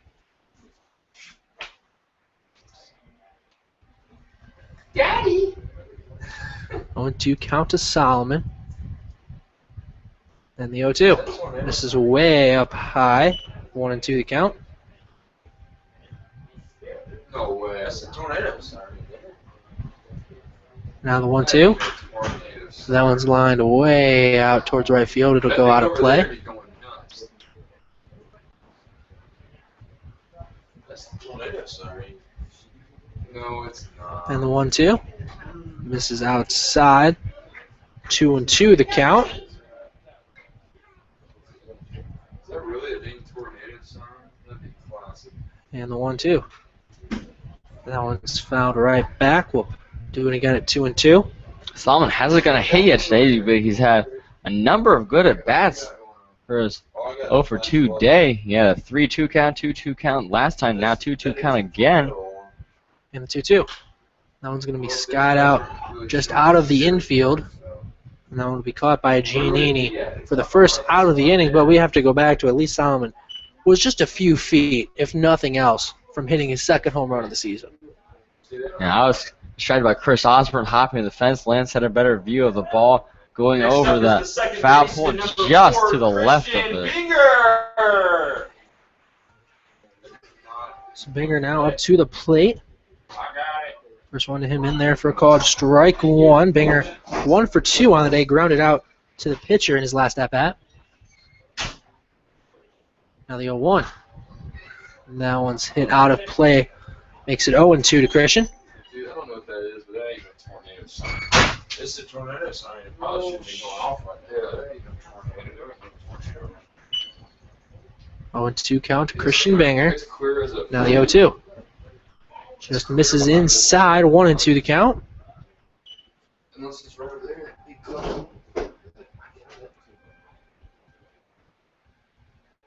And the 1-2. Caught him looking, somehow caught that outside corner for another strikeout for Estelle. That's 4 on the day for Trent.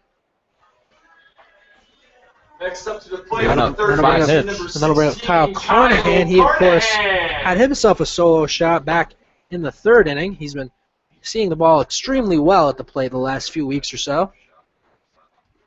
First one to Kyle is fouled back right over our heads. Now with 4 homers on the year. Add that to Gaunt's 6, and the Washburn Doer has 10. And the Scouts 11 home runs. Now the 0-1. And that one's hit on a rocket out towards left field, but that'll go way out of play.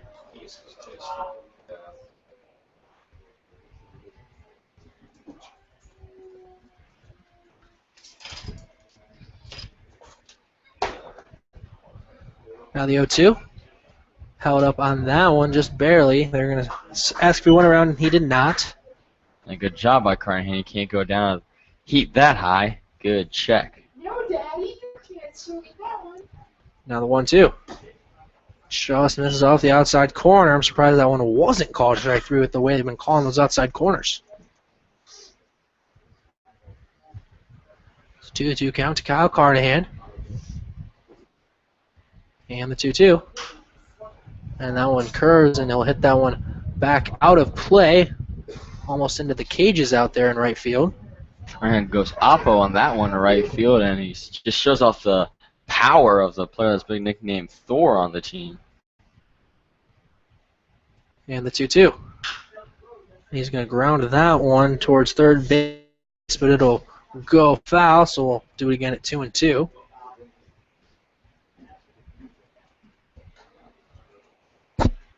Carnahan, of course, 1-for-2 on the day. He flew out back in the first inning.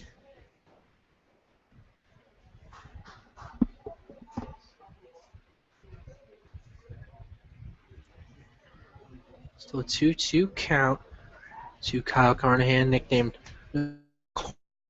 Corner among others. 2-2, and he'll go down swinging on the outside pitch, and that will end this fifth inning. Are you ready? Wait for it. Wait. So after 5 innings of play, the Scouts trail Southern Ohio Copperheads 2-0, and Thomas Whining is going to come on in relief of Dylan Donnelly here in the 6th inning. So Dylan Donnelly goes 5, gets 6 strikeouts.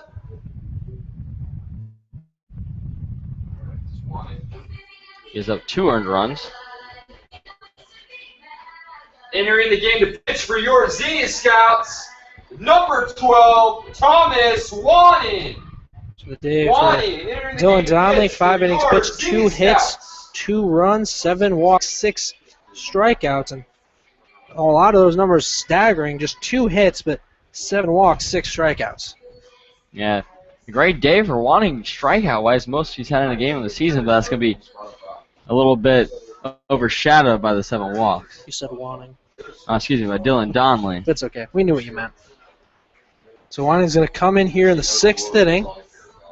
No action in the bullpen quite yet. Usually Wanning goes 1, sometimes 2, sometimes a little more than 2, as we saw when he came in relief against the Monarchs last week.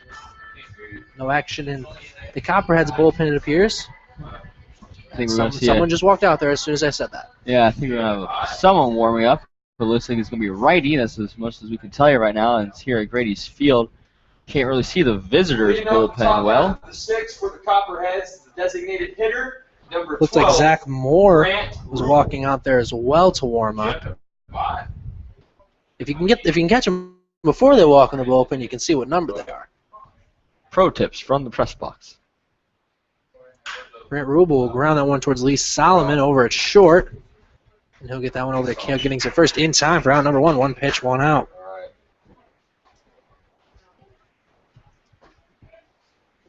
It'll be Tony Giannini coming up to the plate. He's 0 for 2 with 2 strikeouts, but both those were, of course, against Dylan Donnelly. And if this is the first time you've seen Thomas Wanning this year, he pitches from all the way bent down at his waist due to labrum surgery earlier in his career. Brett Mpemba is actually going to come in as a Pitch pinch hitting hitter. for Copperheads, number 20, Brett Mpemba. First one to Mpemba. It's going to be grounded towards Cale Giddings at first. He's going to take it himself for the second out of the inning. 2 pitches, 2 outs. So what a start for Thomas Wanning, quickly putting away the Copperheads. So I imagine we'll see Brett Mpemba take over in first base. That brings up the catcher, In the bottom of the number inning. 7, Will Salter. Now Will Salters up to the plate. The catcher from Michigan State. First one to him. It's in there for a called strike one. Probably didn't want to swing at that no matter how good it was, just so it's not 3 pitches, 3 outs. Yeah, nobody wants that. Except us. Yeah, that's a good point. Thomas Wanning wouldn't mind. The 0-1. In there for a called strike 2. Up quickly 0-2 is Thomas Wanning. Wanning being very aggressive so far against the Copperheads, right down the middle. 1-2 count to Salter. The 0-2. And that one's popped up. That somehow stayed in play. Still 0-2 count to Salter. Wanning came into today's contest with a 9.81 ERA. He did pitch in the 2-3 loss to the Copperheads. Now the 0-2. Grounds that one towards Kyle Carnahan, but it'll just go foul down that third baseline. And that one down at Bob Brent Stadium. Wanting pitched 1 inning, faced 4 batters, gave up 1 hit, and that was it. No earned runs. It was a good outing for Wanning. Still 0-2. Now to Salter. Now the 0-2. Swung on and missed, and Wanning will get him to go down on strikes to set down the Copperheads 1-2-3 in the top of the 6th. 6th strikeout of the year for Wanning. We see Estelle still go out on the mound. It'll be 2 Xavier pitchers in a row.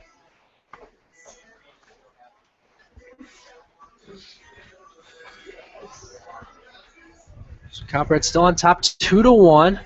Just finished the top of the 6th inning. Scouts getting set to bat in the bottom half of the 6th inning. They will be led off by the cleanup hitter, David Gaunt. He's 0 for 1 today with a walk and a strikeout. And then it'll be Cale Giddings, the first baseman. He's 0 for 2 today, had a strikeout in the first inning, then flew out in the 4th inning. And then it'll be Jonathan Bravo. He's 0 for 2 today with a pair of flyouts.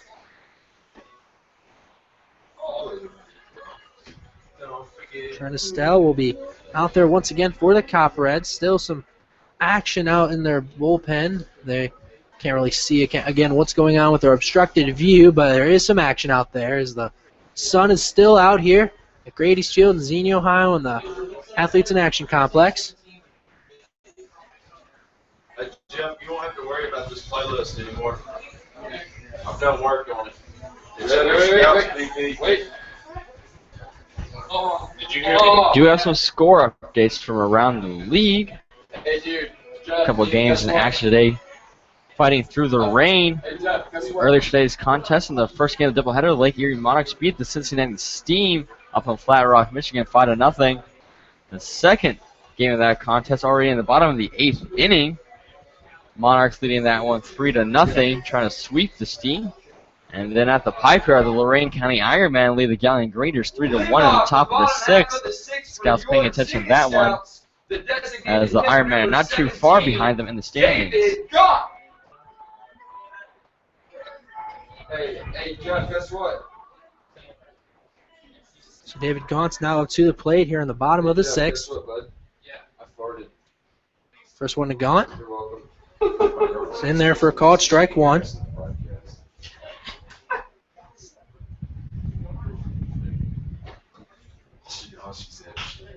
Go ground that one down toward third base, but it'll go foul.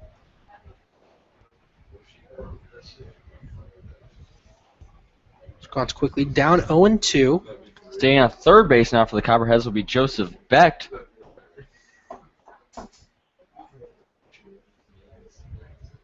Now the 0-2. Yeah. That one will miss for a ball. For whatever reason on my roster sheet, it didn't have him with number 17, so that's why I had to make sure I knew who that was. Thanks for the assist, Terry. And Gaunt's going to go down looking, and that outside corner has done it in for both of these squads, especially for the Scouts. Next up to the plate, first baseman number 10. Estelle continues his terrific day. His 7th K of the contest. Now Cale Giddings, first one to him big, swing and a miss for strike one.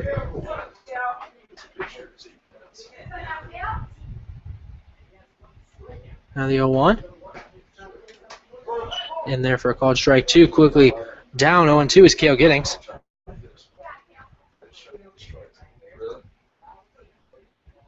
Now the 0-2. Misses up high for ball one. 1-2 the count.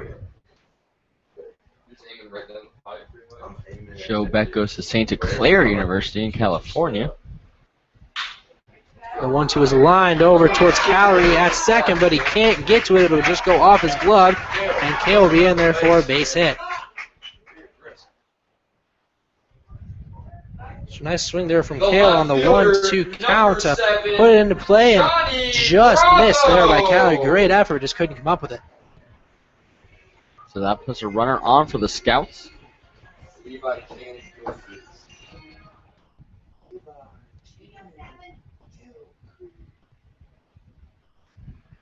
Bravo now up to the plate, and they're going to check on Cale over at first.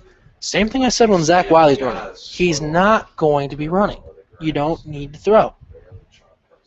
Someone needs to get the memo to these pitchers around the league. Maybe we should tell him before the game. We should. First pitch to Bravo.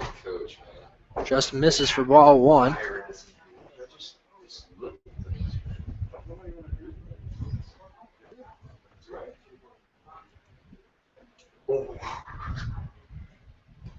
Now the 1-0. Breaking pitch misses up high for a ball, 2-0 the count. Scouts tripling the Copperheads and 6-2 in that category due to the 7 walks from Dylan Donnelly. Copperheads up 2-1. Now 2-0. Right down the pipe for strike one. 2-1 the count to Bravo. Bravo taking a much more patient approach at the plate. In his first 2 outs, only saw 3 total pitches.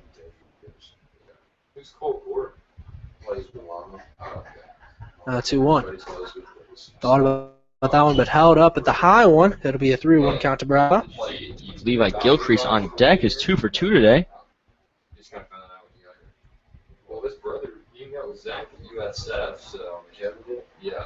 And 3-1. Oh, really? And Bravo will launch that one out towards left field. And Osborne's going to get under that one for the second out of the inning. Next up to bat for the Scouts, the center fielder number 6, Levi Cannon Gilcrease. And as our PA announcer adds Cannon to Levi's middle name, He does have one. probably well fitting. Kale getting still down at first. 2 down. We're going to check on Kale again. He's still not running. Decent lead, though. Maybe that's why Estelle is having such problems with him over there at first.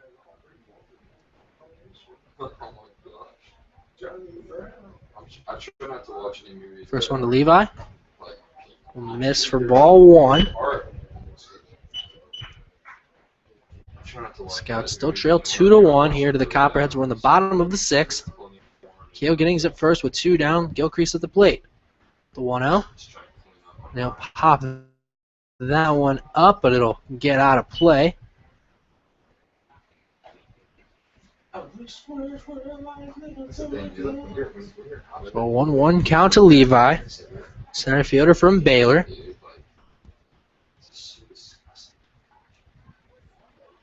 Now the 1-1. Nice breaking pitch gets in there for a called strike 2. 1-2 to Gilcrease. That's one of the few that Estelle has got the call from the home plate umpire, West Lake. Beautiful pitch on that break.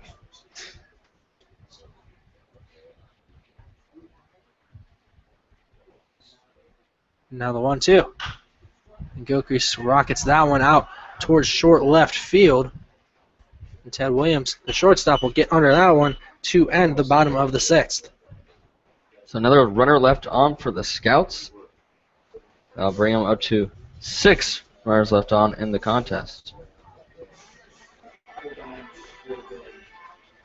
So after 6 innings of play, the Scouts trail 2-1 to the Southern Ohio Copperheads. Thomas Wanning is going to be back out there here to start off the 7th inning of work. Wanting set down the Copperheads 1-2-3 back in the 6th. They'll still get to face some of the bottom of the lineup for the Copperheads. It'll be led off by Chris Osborne, their left fielder. He's 0 for 1 today. Had a walk in the stolen base back in inning number 2. And it'll be David Dobrenich. He flew out each of his first 2 at-bats. And then it'll be Connor Callery, who has walked each of his at-bats. He's walked 3 total times today against the Scouts. All those against Dylan Donley. See what Thomas Wanning has in store for him.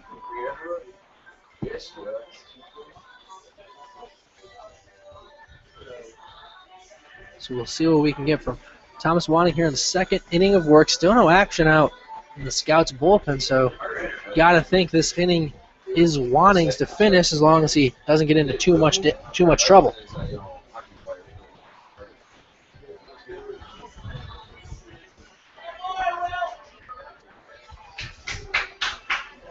We'll, of course, give some balls. The umpire is getting plenty of love from Johannes' family, his host family, of course, along with myself, Terry, and Miles Wright, all living at the Johannes' house, and it's been a real pleasure there all summer. Absolutely. Always staunch supporters of the team as well. Chris Osborne will lead it off the lefty for the Copperheads. First one to him. This is low and away for ball 1. Wanting went 1-2-3.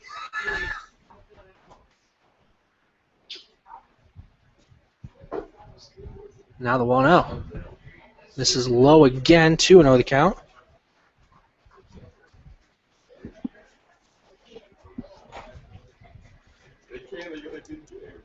2-0 count to Chris Osborne.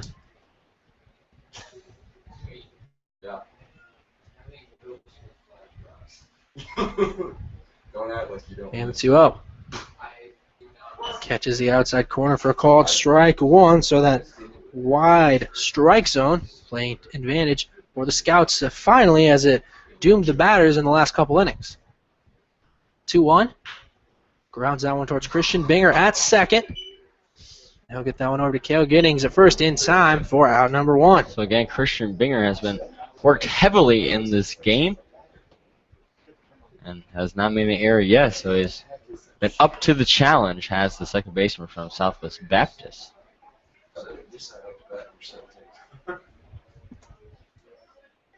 Now batting number 17, Joseph Betch. So now Betch will come up to the plate. He'll ground that one over. Cale Giddings at first, and he'll take that one himself for the second out of the inning. And I thought Betch was going to come in for Ezell since he came in at third, but he'll slide into the ninth hitter. Back to the top of the Copperheads order. Beck comes in. 3, Connor Calorie. And yeah, different spot than what we were expecting. So we'll have to see if someone else comes up for Ezell. Got to think he's not in the game any longer. First one to Calorie will miss for a ball.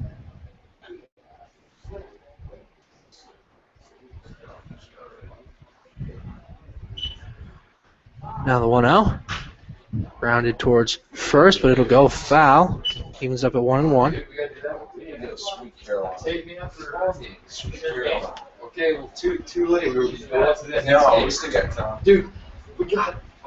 So 1-1 count to Calorie. Second baseman from Ohio. Better hurry. That one will stay inside, and it'll be a 2-1 count. You know, that's the Neil Diamond. There you go. That's it. Then do that. Play it. Play it. Make sure it's right. What happened to do it? Then shitter. Now 2-1. Misses low and away for ball 3, 3-1. They count to Calorie. And I don't know if I've seen a player watch 4 times in one game in his first 4 bases. I don't know, Barry Bonds. Oh, sweet care. Now 3-1. And he will walk for the 4th time. This time was when Wanning was on the hill. The other 3 was when Dylan Donnelly was on the hill. Ted Williams. Not just that he's walking, he's barely seeing any strikes. Sing it to me, baby girl. Ted Williams will come up to the plate, and Ezell still was coming on deck, so he must have just switched to another position. Maybe DH and Rulable will no longer be there. Williams will try to put down the bunt with 2 down, but it'll go foul. Giselle comes back to the plate, and Rubel comes back to the plate. We have some serious issues We'll going on. have to just see if Ezell has moved to a different position. We can check next time these Copperheads are in the field. The 0-1. That one's grounded towards a diving Cale Giddings, but Binger will be there, and Wanning gets over to first in time for the out. It falls over. Great defensive play there by Wanning, fielding his position and some, as Cale Giddings was diving to get to that one and missed it. Binger gets over to that one, and Wanning covers first in time for the final out. I think Wanning might deserve the Spider-Man for that play. Just a beautiful hustle from the pitcher, and then put his left glove all the way across and grab that before Williams could come in. We'll have a new pitcher out there for the Copperheads. We're just going to confirm who it is before we tell you who we think it is. And then it's number 4, so I saw Zach Moore warming up early. He will come in to the ball game. Entering the game to pitch for the Southern Ohio Copperheads. Number 4, Zach Moore. Moore entering the game to pitch. It was a great day for Trent Estelle. Pitches 6 innings, strikes out 7, gives up 6 hits, but only 1 earned run on that big homer from Kyle Carnahan. As Sweet Caroline comes on here for the 7th inning stretch. As I imagine you can hear at home. Well, if they couldn't hear it, they could hear everyone else in the press box saying it. That's what I said.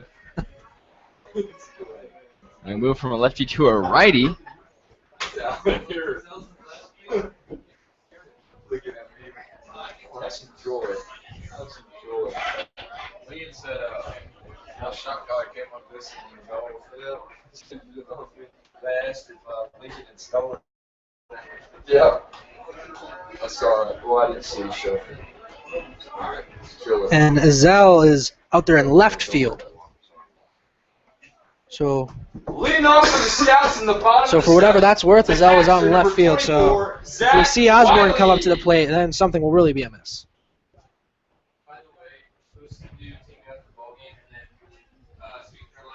Wiley single last time he was up. All right, well, you should have told us that sooner. Yeah, we messed up. Now Zach Wiley up to the plate. First one to him misses for a ball. Play Sweet Home Alabama, dude. Now the 1-0. Is it really bad? That one's skied out towards center field. Holy cow, Wiley. And that'll be caught just shy of the warning track. So nicely hit ball there from Zach. Just happened to stay in the field of play. Number 2, Miles If he could Wright. have pulled that one, that would have been his first homer of the year. Buses went to the deepest part of the park, a 397 to dead center here at Grady's Field. Goes sheepishly for an out. So to bring up Miles Wright to the plate. He's 0 for 2 today. Struck out back in the second and grounded out in the fourth. First one to Miles. There for college one. A little on Zach Moore. This is the most used reliever for this Copperheads team. He has 19 innings pitched this year, not a single start, 20 strikeouts, 1 walk. And quickly down 0-2 now is Miles Wright after that called strike. And Moore did not play against the Scouts in either of those first 2 games.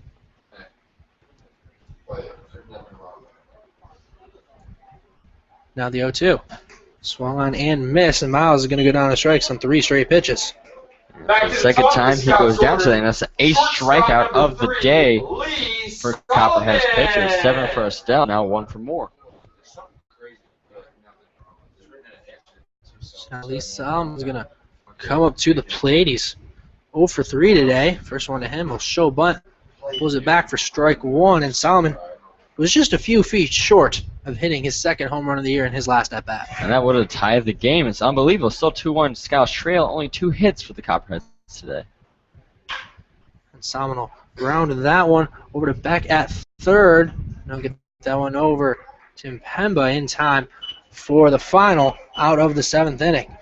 So Moore comes in, goes 1, 2, 3, and both of these relievers for these 2 teams looked very good.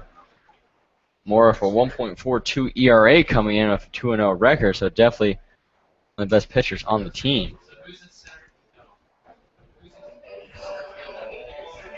Thomas Wanning is going to be out there for another inning of work. His third. And no action in the Scouts bullpen. So a lot of faith right now in Thomas Wanning. This is his 13th appearance on the year, and he's never gone more than 3. He went things all the way back on June 6th in the first game against the Lima Locos. That one, he gave up 5 earned runs, but ever since then, second most we ever seen was 2, and that was last time Thomas was on the mound. That was in that 5-4 loss to the Lake Erie Monarchs, where Thomas gave up the walk-off home run. So what I think happened in the field or the Copper is they put Beck into third, and they moved Azell out to the left, and they moved Osborne into center to replace Dobrenich. So I think that's what the defensive alignment is now. Don't quote me on that, but that's what I think it is. I guess that would make sense because Beck did hit for Dobrenich.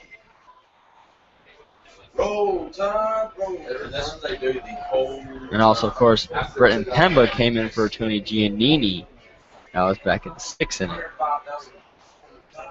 And Rubel is still over there. He's going to be in the hole, so that tells me the defensive Leading alignment off for the stayed how it did Copperheads, after the third baseman, all those number changes 2, happened. Trevor Easel.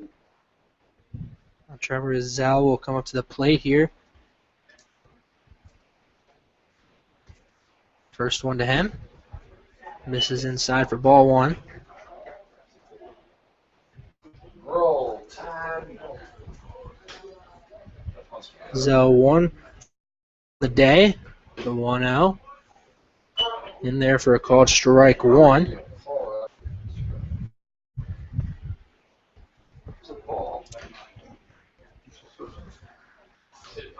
Now the 1-1. That one's going to be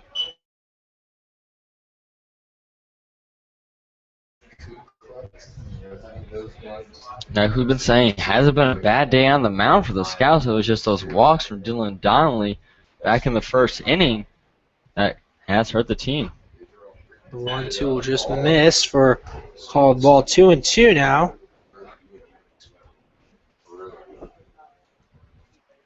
Scouts have thrown 6 scoreless ever after that top of the first. And the 2-2.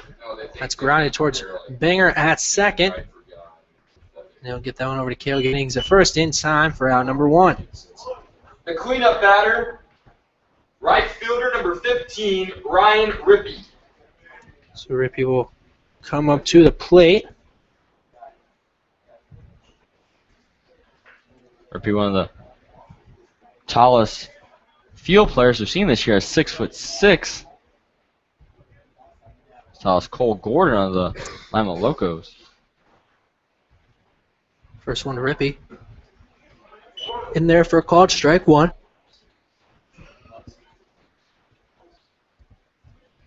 Rippey came into the day hitting .333. That one will just miss for ball 1-1 the count. That's Rippey. He's not high school. He's all wide. But Bo Jackson, the best player. 1-1 pitch just misses, makes it 2-1. First made process the best. Matter of fact, they call it the best. Like he still call it the best process. I thought Bo Jackson was there from there too. He may be. But that's just not all innings or boards. And the 2-1. Oh, this is low. 3-1 now the count to Rippey. Thomas did walk a batter back in the 7th inning. That was Connor Callery. Who's walked a zillion times today. Yeah, everyone's walking Connor Callery. It's the hot new thing to do these days. Now the 3-1. That one's going to be grounded towards Lee Solomon over at short. He'll get that one over to Cale at first in time for out number 2. And just in time because Ryan Rippey, even though at 6'3", has some moves. Designated hitter, A lot of speed on the base number pass. 12, Grant Rubel. Grant Rubel will come up to the plate.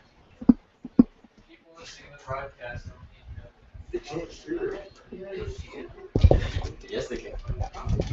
Oh, please not. First one to Rubel. Just misses for ball 1.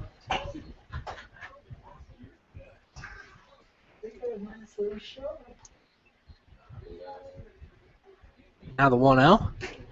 This is low and away for ball 2 as the lights start to come on here at Grady's Field.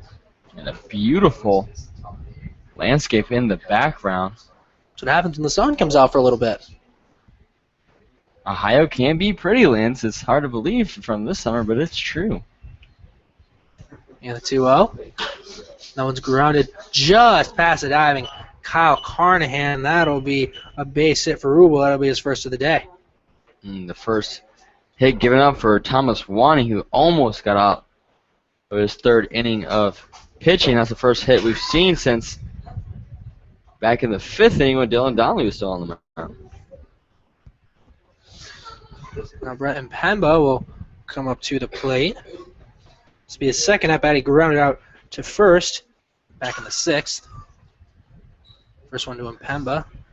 Gets the outside corner for strike 1.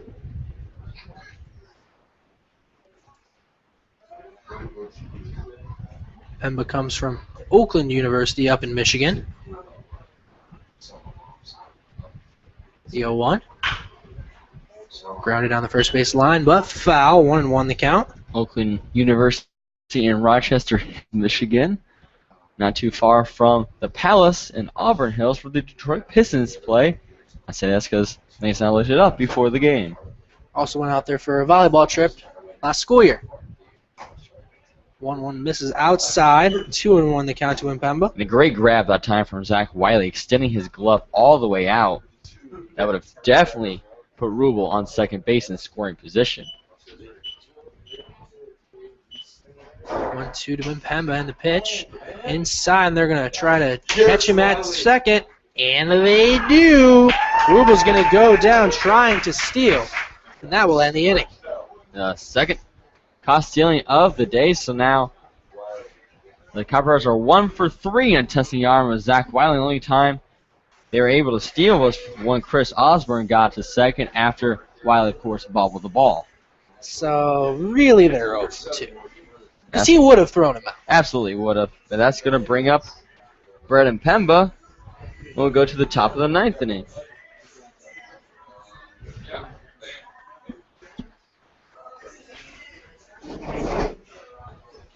Giannini will lead off the 9th after he was down to his last strike in his last at-bat, and he'll get a whole new at-bat in the next inning. And I have to wonder if Thomas Wanning will come back on the 9th, as we do see Tony Campbell warming up for the pen. Tony with 1 save this year. See if the Scouts can put him in that situation again, if they can put some runs on the board for the first time since the 3rd inning. It's a game between two of the best pitching staffs in the Great Lakes League. As we're going to have a new pitcher on the mound for the Copperheads, so Carey only goes 1 inning. With Greg Jacknowitz, I feel like we saw him in one of the first 2 games against the Scouts. Jacknitz entering the game to pitch for the Copperheads. Jacknowitz pitched in the second contest against the Scouts. That game was at Bob Wren Stadium. He went 2 innings, gave up 1 hit, no walks, 2 strikeouts. He pitched the 7th and the 8th. Little surprise to see Jacknowitz come in the game. Interests me from Coach Jonathan Nicholas because Zach Carey looks so strong on the mound for the Copperheads. I thought we'd see him at least go 2. You said Zach Carey. It's Zach Moore. Zach Moore. I don't know where I'm at, Lance. Zach Carey does go to BG, so maybe we just have Zach that name Moore on our on the brain. mound earlier. So Zach Moore just went the 1 inning. Got the Scouts to go down 1-2-3.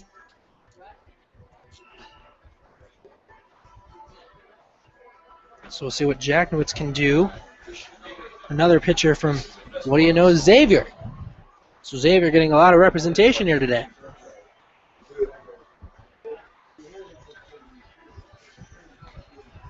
And of course, Thomas Wanning still on the mound from Xavier for the Scouts. Leading off the 3 bottom Musketeers of the 8th for have your Xenia Scouts, stepped on the rubber today. Second baseman number Wonder if they brought us a 4, candy bar. Christian Boom. Binger.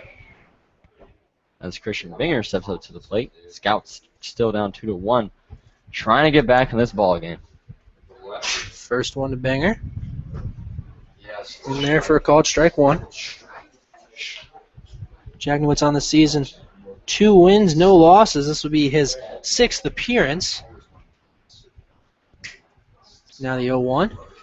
And this is low and away for ball 1-1 the count to Banger. Has a 2.25 ERA, 12 innings pitched, 16 strikeouts, just 3 walks.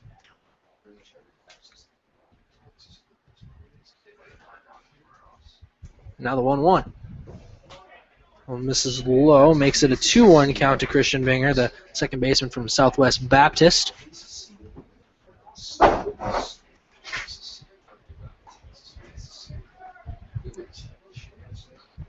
And now the 2-1. This is up high to Binger for ball 3-1 the count. And Christian, of course, leads the team and the entire league in walks with 21.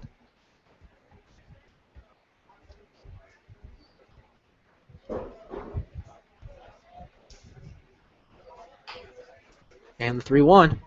And that one's going to miss it up high, and Christian Binger will walk for his league-leading 22nd time this season. Third baseman number 16, Kyle Next closest has Carnahan. 20. That'd be Kevin Sullivan. So good work for Binger. Continuing those walks.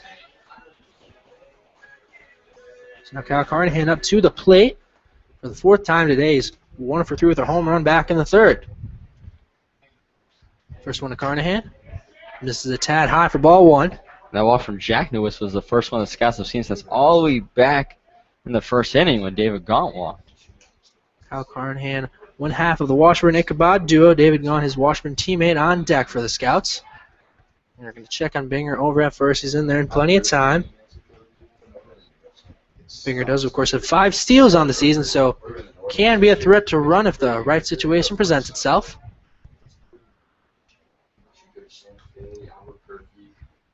And the 1-0. This is up high 2-0 the count, and that'll bring up Quick meeting with Salter and Jacknowitz on the mound.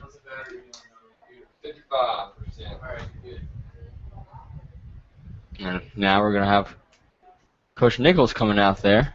He's looking towards the pen. We'll see if we see a move. I think he's telling them to hurry up so they can make a move.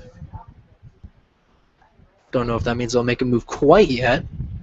I just wanted to get some more warm-up pitches in. You see some short leashes, but that'd be about a collar on Jacknowitz because he did walk the first batter, but after 2 balls, he might be taken out of the game. We're going to have to see if who's ever warming up in the pen right now is taken out. Looks like it's a righty. And you got to wonder the leash getting short because of the part of the lineup they're coming up to. Kyle Carnahan at the plate right now with a 2-0 count. And then David Gaunt struggling, but still a very large threat coming up to the plate in the on-deck circle. So we'll stay with Jacknowitz for now. We'll see how long the lefty from Xavier will stay in the game.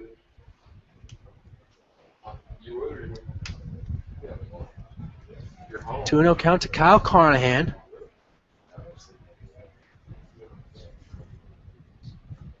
And the 2-0. That one's in there for a called strike. 1-2-1 the count to Carnahan.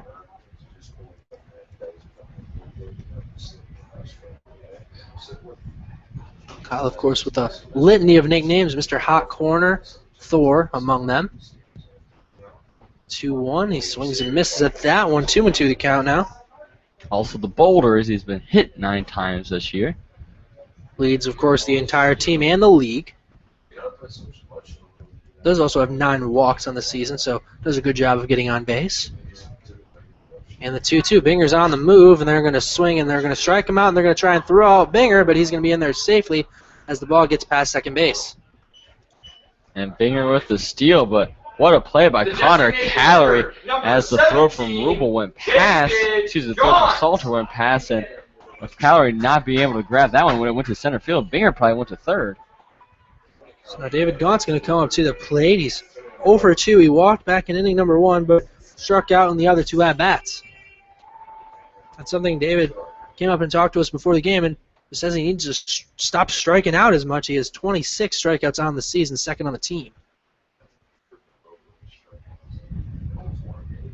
First one to Gunn. They're going to look back. Binger getting a nice lead over at second. No one holding him on, of course.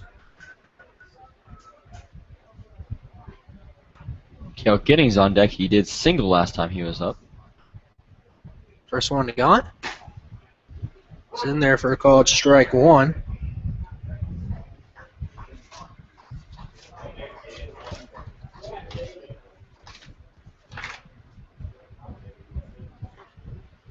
And the last time that Jacknowitz faced Gaunt, he did strike him out.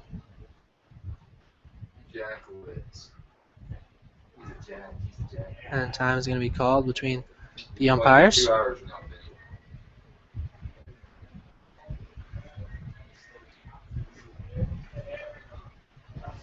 Still an 0-1 count to Gaunt.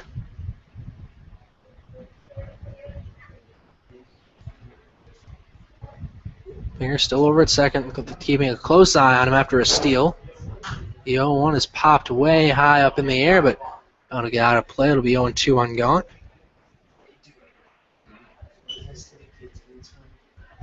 Kind of have to announce that stuff. It's like call it 30. You don't actually see. Still an 0-2 count to Gaunt. Let's see, 2, 4, 6, 8. Yeah, call it 50 or 60. And they're taking a lot of time to make sure Binger doesn't take advantage of them over at second with just 1 down here in the bottom of the 8th. Now the 0-2. Swung on and missed. That'll be another strikeout for Jacknowitz, and that'll be the 3rd time Gaunt goes down on strikes today. Now Cale Giddings comes out to the plate. Now batting. For a runner on second base, the Scouts again can't afford to leave a runner scoring position stranded on an island. Only have 1 run across today. That was on the solo shot from Carnahan. Now lays on the broad shoulders of Paul Bunyan and Cale Giddings. First one to Cale. It's in there for a called strike 1. Cale is 1 for 3 on the day. Did have a hit in his last at-bat that just wasn't able to be corralled by Calorie over at second.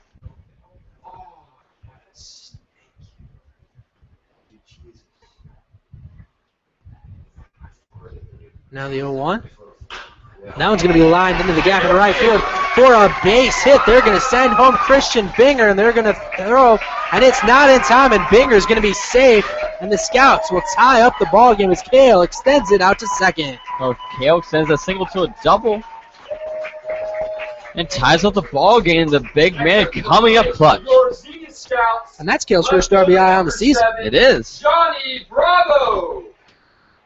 So now a tie ball game between the Scouts and the Copperheads, and Coach Cates is going to send out Joey Levitt to pinch run for Kale. So we're going to see a new first baseman in the top of the ninth. Have to imagine it'll be either Wyatt Hogan or Lincoln Reed as they're on the bench ready to go. I was just about to say that. We saw Lincoln Reed. Imagine they still want him to get his rest. I would think Hogan for that position. But you never know. We'll see. Never know. We'll see. That's exactly right. So Joey Levitt, a pitcher out on second base. He's pinch run a few times for the Scouts. This will be his fourth. First pitch to Bravo. Just misses for ball one. We've also seen Thomas Wanning, who's on the mound, come in and pinch run once this year. And that was, of course, when Levitt was going to pitch that day. And they're going to check on Joey over at second. Of course, has a lot of baseball expertise. His dad is a scout for the Minnesota Twins. Got to meet him when he was in town. It was a great honor to talk to his father, John. The 1-0 is going to miss for another ball. 2-0 the out of Bravo. Bravo's been popping up to the left side of the field, either in the left field or shallow left field for Williams over there, short in all three of his appearances. 2-0 count to Bravo. 2 down. Bottom of the 8th inning, tie ball game at 2 between the Scouts and the Copperheads. 2-0 is going to be grounded towards Beck over at third. He's going to get that one over to Mpemba in time at first for the final out of the inning, but not before the Scouts tie this one up at 2 apiece after 8 innings of play. And could we see another walk-off here at Grady's Field? It just seems like a magical place as Thomas Wanning comes out to the mound, and Lincoln Reed will be the one to stroll over the first base and replace Cale Giddings, who just tied up this ball game with that RBI double. If Wanning gets that one batter, this will be his longest start of the season. Before today, 3 innings was the most he's gone. So now we'll see Wanning out there once again. Lincoln Reed will come over at first to replace Joey Levitt, who pinch ran for Cale after his RBI hit to tie up this ballgame for Cale's first RBI of the season, and something he had talked about in the van rides all the way over. He's always a little upset when he's not swinging at the ball the way he wants to, and he said, "I don't even have an RBI." Well, Cale, you got your first RBI. And he did, and he ties up the ball game.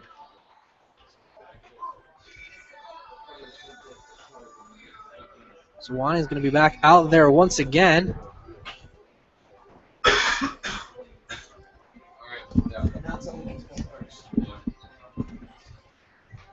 Entering the game to play first base for your Xenia Scouts, number 20, Lincoln Reed. Reed in the game to play first base for your Xenia Scouts. So now we're coming up to near the bottom of the Southern Ohio Copperheads order here in the top of the 9th. It's a 2-2 ball game. It'd be Brennan Pemba, who I think worked it all the way back to a full count before Grant Rubel was caught stealing to end the last inning.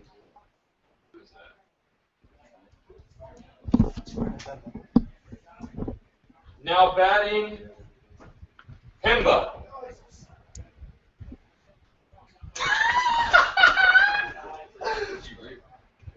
Brennan Pemba now up to the plate for the Copperheads. First one to him. Misses low and outside for ball 1. After him will be the catcher Wolf Salter, and Chris Osborne, who started the game in the left, has since moved out to center field. The 1-0. And that one's lined out towards deep right field. And that one's going to be off the wall, and Miles Wright will play it off the wall, and and Pemba will be safe at second on the stand-up double. That one hit the wall to right field all the way to the right. It's about 317, so I'd probably say around 340 where he hit that one, just barely avoiding a catastrophic result for the Scouts. And Coach Cates is going to head out to talk to Thomas, and got to wonder if that's going to be it for Thomas after this is now his fourth inning of action. Tony Campbell still warming up, has been for a while. We saw him all the way back warming up in the second inning before Dylan Dowling continued to go in, who eventually threw 5 as the whole infield's meeting. So if the whole infield's meeting, you got to think they're going to stick with Wanning for now, but Also see Joe Chasen out there.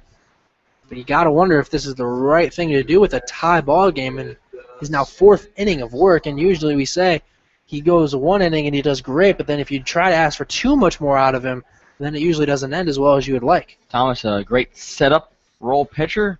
Like to throw in the 8th inning, set up a closer. He did a little bit more than that. He came in the 6th and did very well in the 6th, 7th, and 8th.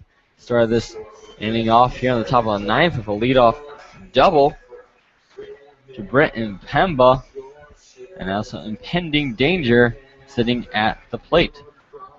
So Will Salter up to the plate for the Copperheads. He's 0 for 3 today with a pair of strikeouts. Also flew out to center field.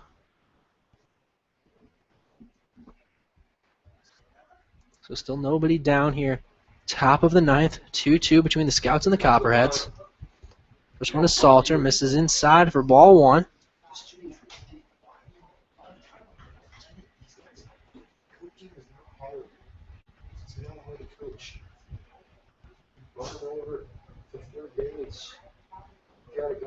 Now the 1-0. Now one will miss inside again, 2-0 the count. Oh, yeah, even worse. I hope he's a little chopper to the pitcher, right to the pitcher. 2-0 count to Salter. And 2-0. That one's going to be lined out towards the right field. Miles Wright will get under it for the out, and we'll see if they test him. And they do not. On a nice throw from Miles, got right to the glove of Kyle Carnahan at third. Smart move from Mpemba. I think they learned earlier when I saw Levi Gilcrease throw out Ted Williams at home plate. I thought Mpemba not even bothering as he would have been gunned down by Miles Wright in right field. And Miles doesn't quite have the arm that Levi does, but he's learned a little bit just from watching him, and Miles has quite an arm out in right field himself. Very underrated arms in the outfield, of course, with Levi Gilchrist, who I think Lance and I can confidently say is the best in the league. First one to Osborne will miss low for ball 1. And it kind of overshadows him a bit. Osborne 0 for 2 today. Walked back in the second inning, then ran out last time to Christian Bingham over there at second. 1-0 count to Osborne. 0 for 2 on the day. The 1-0. Misses just off the plate, 2-0 the count. Joe Becht on deck right now. 2-0 count to Osborne, and Pemba over at second after his double off the wall. 2-0. That one's going to be trickled back.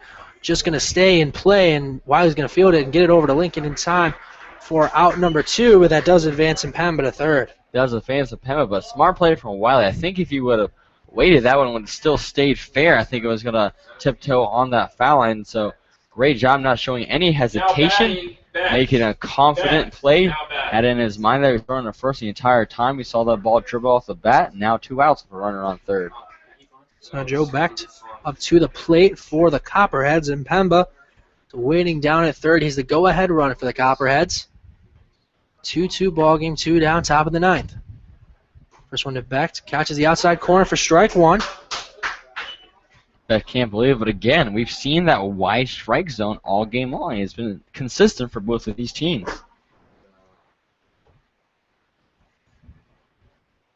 Now the 0-1. Swung on and missed. Quickly up 0-2 on Becht is Thomas Wanning. Wanning now 1 strike away from getting out of the danger of this inning after giving up a leadoff double to Mpemba, who's sitting on third. 0-2 count to Becht. Now the 0-2. That's going to be grounded towards Lee Solomon at short. And he'll get that one over to Lincoln Reed in time for the out. So Mpemba has a double off the wall, and it looks like it was spelling danger for the Scouts, but they work their way around it and get the final out of the top of the ninth with the score still tied at 2. So we could see our second walk-off in as many games here at Grady's Field. As on Wednesday night, the Scouts walked it off when Christian Binger ground rule double, and it was followed by Kyle Carnahan hit the ground rule double walk-off to win that one 5-4. And last time these two teams played, the Copperheads beat the Scouts 3-2 back at Bob Wrenn Stadium, and that one, Levi Gilcrease struck out looking to end that game now. Maybe might have a shot to finish this one for the Scouts as he's the first batter up. And Eddie Fitzpatrick is going to come into the ball game for the Copperheads. I feel like we saw him last time as well. Fitzpatrick pitched in game 2 and in the first one as well, so we saw him in each of the first 2 contests against the Scouts.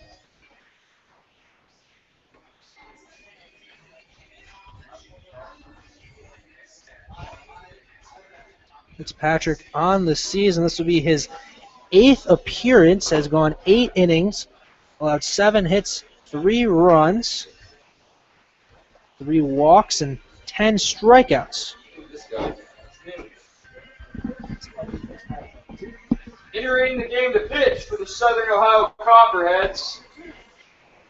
This will be the 4th pitcher now we've seen from the Copperheads after Estelle started off this ball game, gave up the 1 earned run. That was off the bat of Kyle Carnahan. And Zach Moore went 1 inning as well, and then so did Greg Jacknowitz. He allowed 1 run to score back in that 8th inning. And we've seen 2 walk-offs at Gracefield already this year. Baby Blues looking for the trifecta as they're also looking for their 3rd win in a row, which, as Lance said the other night, would be officially a winning streak. It has happened before. It has happened. So now we're going to see Eddie Fitzpatrick facing off of Levi Gilcrease. Gilcrease is 2 for 3 on the day. Did have a fly out that was back in the 6th inning.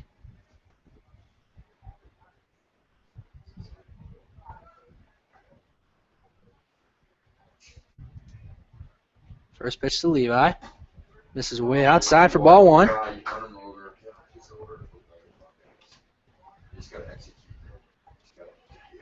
Levi came into the day with a 2.04 average. He'll raise that a little bit with his 2 hits earlier on in the game. The 1-0. Fouls that one back. Just got a piece of that one. 1-1 the count.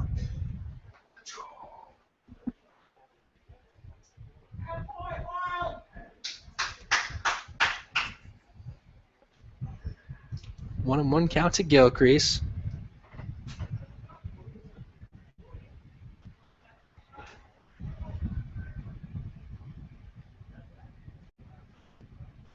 And the 1-1. Good breaking pitch, just misses. 2-1 the count to Levi. I think Fitzpatrick can't believe it on the mound.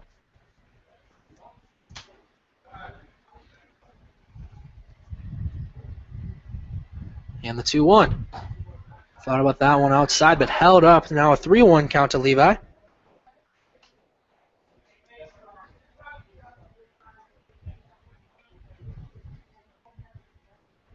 So Fitzpatrick struggling a little bit, trying to get in the strike zone against Levi here to start off this bottom of the 9th. Strike sounds like a baby hippopotamus. It's not very tall, but incredibly wide. The 3-1. That one catches the outside corner. Levi was ready to flip his bat over, thinking it was going to be ball 4. So we talk about a wide strike zone all the way outside that corner. You got to be paying attention to that. It's been the same all game long. And the 3-2. Swung on and missed, and Levi's going to go down on strikes for the 33rd time this season. Now through 4 Copperhead pitchers, each one now has a strikeout after that one for Fitzpatrick. So Zach Wiley's going to come in right now to hit for the Scouts. He's 1 for 3 on the day. Did have a hit back in the 4th inning. First one to Wiley.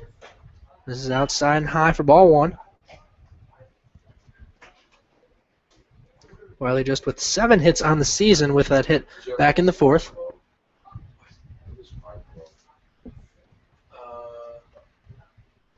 Now the 1-0. This is outside. Another ball, 2-0 the count. Wiley 1 for 3 in this contest. Did single earlier. That was between short and third. 2-0 count to Wiley. And the 2-0. And he'll line that one out of play. 2-1 the count. Yeah, last time he was up, he hit it to center field about 390, I think, give or take. And if you can pull that one, like I said earlier, that would walk off the Scouts. Easier said than done. Easier said than done. 2-1 count to Zach Wiley, the catcher from Union in Jackson, Tennessee. The 2-1. He skies that one high up in the air, and Wiley not happy with himself after that swing. That's going to be caught by Mpamba in foul ground for the second out of the inning. And now it's up to Miles Wright to see if the Scouts can walk it off here in the bottom of the 9th inning. If not, we're going to extras here at Grady's Field for only the second time. The right fielder, number 2, Miles Wright. Miles Wright will come up to the plate. He's 0 for 3 today with a pair of strikeouts, ground out to third back in the 4th inning.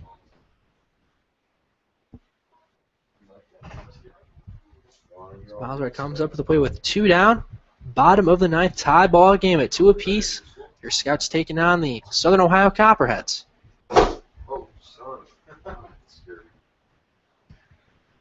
First one to Miles.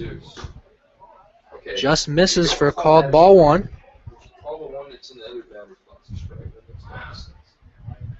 Come on, Blue, be consistent. Really good zone. It's okay, though. 1-0 count to Miles Wright, the outfielder from St. Edwards in Austin, Texas. The 1-0. This is way up and away, 2-0 the count. Yeah, a walk here for Wright could get the Scouts going. So Miles doing the same thing that happened to Zach Wiley, as Wiley was up 2-0 to start his at-bat as well. Did the NBA, all they do is freaking travel every play. Now 2-0. And that one's going to be lined up. We'll see if that one will stay in play. And Mpamba makes a nice catch and foul ground right in front of their dugout to end the bottom of the 9th. We're going to extras here at Grady's Field, 2-2 between the Copperheads and your Scouts. The end of 9. We're going to extras here tonight at And Grady's Thomas Field. Wanning Stay with coming us, out for his fans. We 5th appreciate your inning support of action. Your Xenia Scouts. Coach Case showing a lot of faith in the righty from Xavier, who's done very well today. Only gave up a couple of hits through 4 innings. That's 1 walk and 1 strikeout, and no earned runs, the most important stat of them all. And after, if he gets out of this inning, that'll be 5 all time for his name is Dylan Donnelly, who started today's contest. So Wanning's going to be back out there once again. Came in back in the 6th inning. And Joey Levitt, I don't know if he was going to pitch or not, but he now can't since he pinch ran and then came out. So that's at least 1 less arm for the Scouts. And I think Joe Chasen, Tony,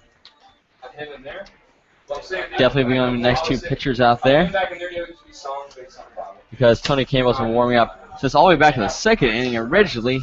Took a few innings break, and then Joe Chasen recently joined him. I think back in the 8th is when Chasen went out there. So Ben Aldridge, of course, not available today. He's up here in the booth with us, so I'd say he's definitely not going to pitch after starting a few days ago. Will Cruz and Jim Shores. Won't see him either. Hugh McGrath also in Jim Shores, so we won't see him. Still does have his jersey on. He's got half of the uniform on. Maybe he can borrow some of his pants. So now we'll be back to the top of the order with Copperheads Connor Callery to walk each of his first 4 at-bats. 4 walks today for Connor Callery. Yeah, the songs. Yeah, the songs definitely are given. First one to Callery. I guess what I was saying earlier. In there for a called strike 1. Hymns that we sing are written pretty much in 1617, somewhere there. Reformation. 1-1 count to Connor Callery, the second baseman from Ohio University. It's grounded on the first base line, but it'll go foul. 0-2 now to Callery. First time he's had 2 strikes against him. The school that I went to in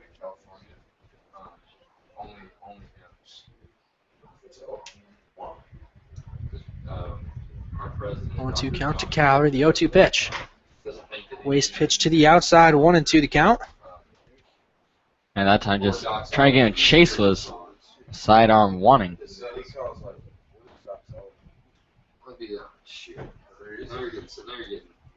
Now the 1-2. That's going to be lined down the left field line, but that would go way out of play. It will do it again at 1-2. Calorie came into the day leading the Copperheads in batting average with a .368 average. Won't do anything of that with 4 walks, but his on-base percentage was going to skyrocket. 1-2. And that one's going to be flown out towards left field, and Jonathan Bravo will get under that one for the first out of the inning. And the first time that Calorie has been put out all day after 4 walks. The instruments you use are in scripture. Now Ted Williams will be coming up to the plate. The shortstop from Millersville. He's Williams. 0 for 2 today. Has a ground out, a fly out, and a pair of walks. One of a few marauders in this league from Millersville University. First one to Williams is going to be fouled back for strike 1.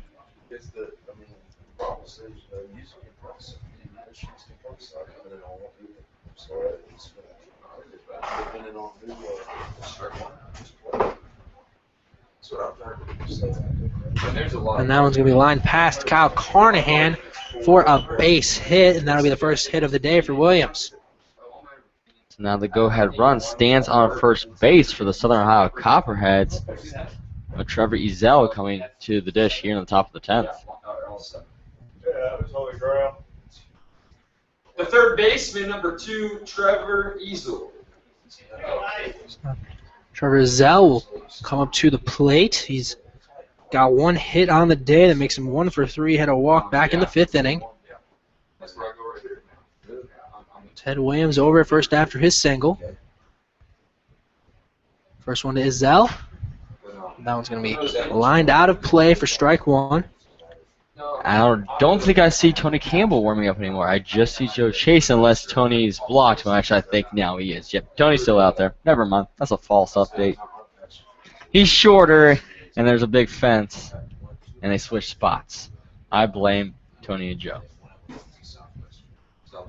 Now the 0-1. He's going to be on the move towards second, and he is going to be gunned down trying to steal. Another throw out from Zach Wiley behind the dish.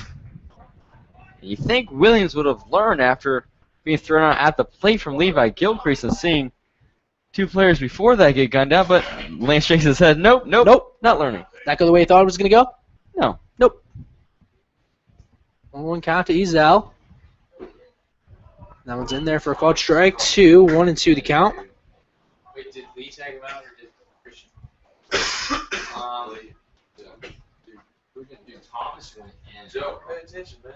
I'm trying to fix 1-2. That one's going to be lined out of play. What he really means is to take it easy. What I mean is to go take a nap. You need some Bob Marley is what you need. Yeah, a little chill. I would play Bob Marley. 1-2 count to Ezel. Don't worry. Nobody on after Williams was thrown out trying to swipe second. Gonna be all right. That one's going to be lined towards Christian Binger. He misses the catch, but he'll stay with it, and that'll go way over the head of Lincoln Reed. I think that one went into the dugout, so it'll be a free pass to second for Ezel.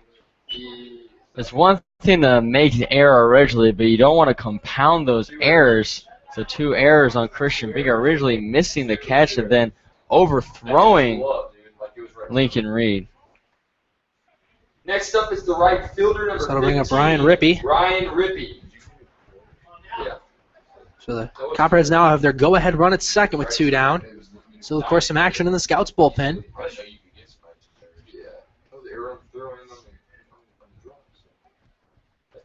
First one to Rippey. Grounded towards third base, but foul for strike 1.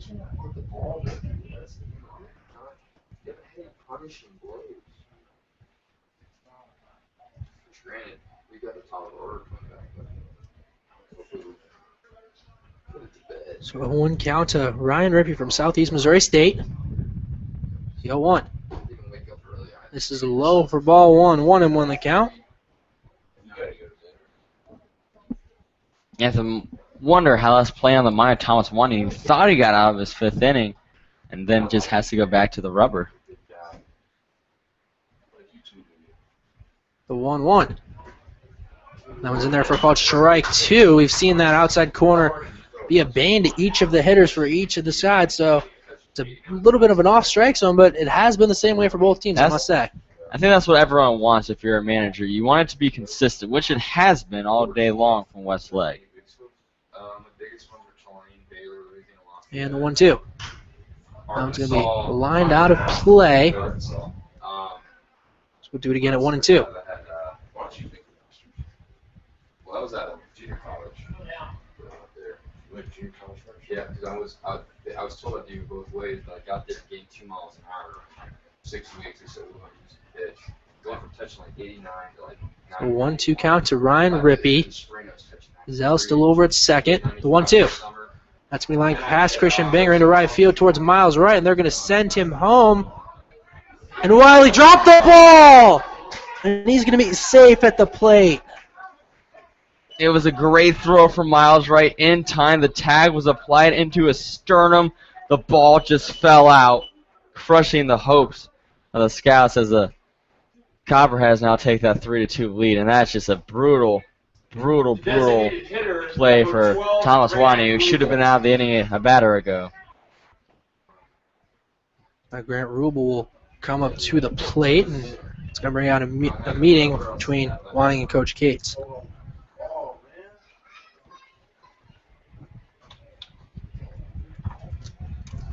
So Trevor Ezell scores after getting the first on the air and then going to second on the throwing error, both by Christian Binger. Then Miles Wright absolutely gunned down the double from Ryan Rippey to Ezell. That's going to do it for Thomas Wanning after 4 2/3, and Joe Chasen coming into the game.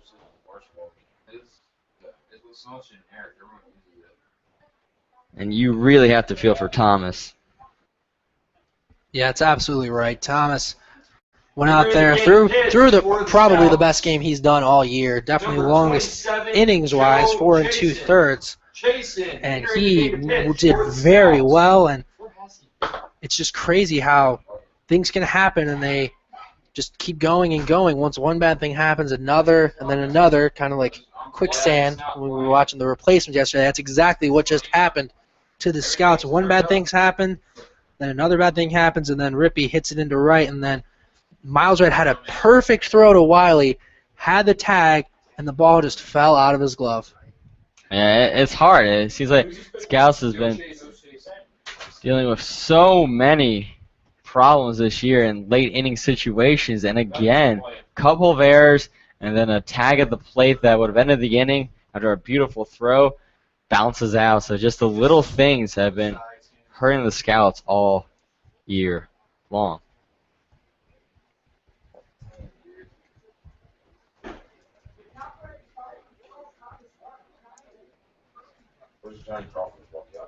Don't play it. It's fun. No.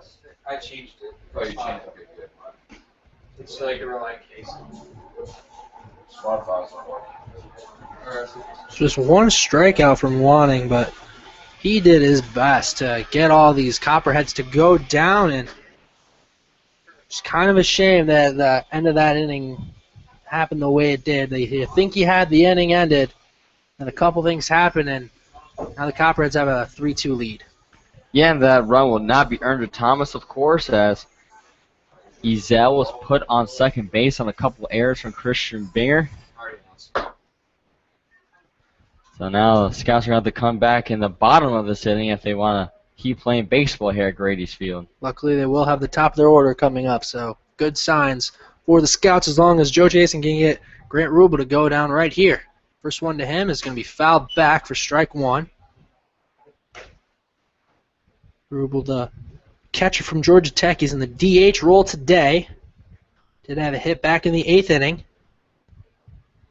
Chasing with a 6.00 ERA is a 60 righty from Hillsdale College. Throws from the side as well. The 0-1 misses outside for ball one.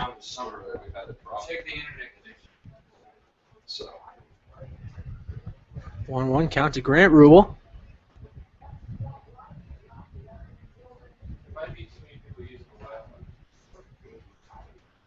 And the 1-1. People thought about that one, but held up as it went outside the zone. 2-1 the count. Jason using a slider, which is just missing the zone here. The slider, of course, Joe's out pitch. And the 2-1. That one's going to be popped out towards right field. Miles Wright will get under that one for the final out of the inning, but not before a couple errors happen for the Scouts, and then Wiley drops it at the plate. The Scouts now trail 3-2 going into the bottom of the 10th. And coming up in the bottom of the 10th for the Xenia Scouts will just be like the Copperheads, the top of their lineup of Lee Solomon, Christian Binger, and Kyle Carnahan. We'll see if Christian can make up for that error, just like he did the other night on Wednesday against the Settlers. He was able to lead off of a double.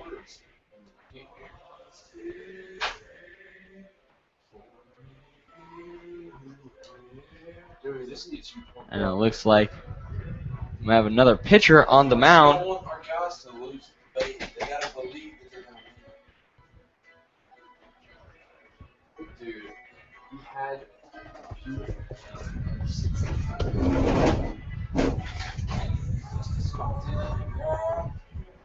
So we're waiting to get confirmation on who the pitcher is for the Copperheads. It looks like it's someone different. Where are you going? It's the same pitcher. It's still Fitzpatrick. Okay, just making sure. Just wanted to make sure. Didn't want to give false information to the people out there listening. We thank you for sticking with us here into extra innings here at Grady's Field in Xenia, Ohio. It's Morris and alongside Terry Lash, of course, bringing you every single Xenia Scouts contest. Terry finally got his voice back to where he wants. We think we're right around 100% now. Yeah, I'm feeling pretty good. I don't know if there's ever 100% with me, but there's close. Here in the bottom of the 10th. Shortstop number 3, Lee Solomon. Lee Solomon's going to lead it off here in the bottom of the 10th for the Scouts. They need 1 run to tie, 1 run to win. First one to Solomon. In there for a called strike 1.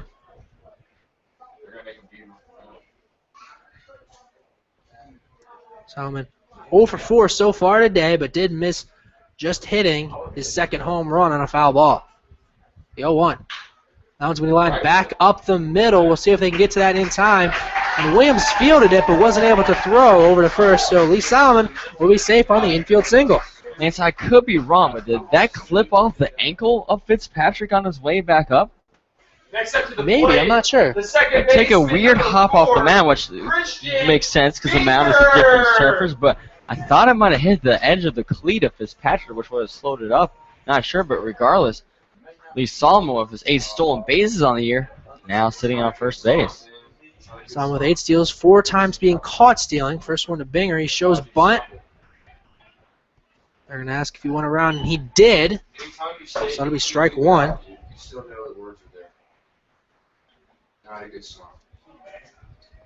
Binger 1 for 3 today. Had a hit back in the first inning of the game.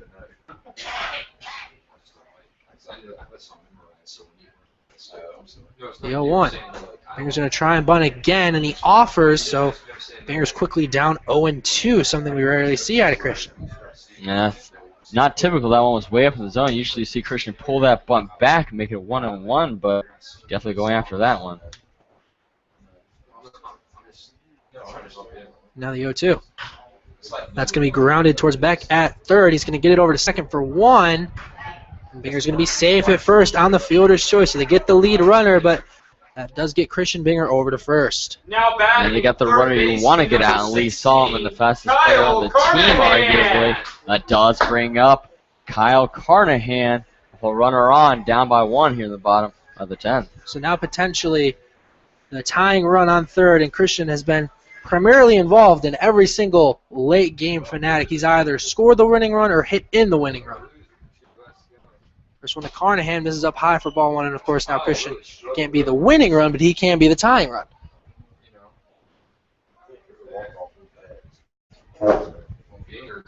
1-0 count to Kyle Carnahan.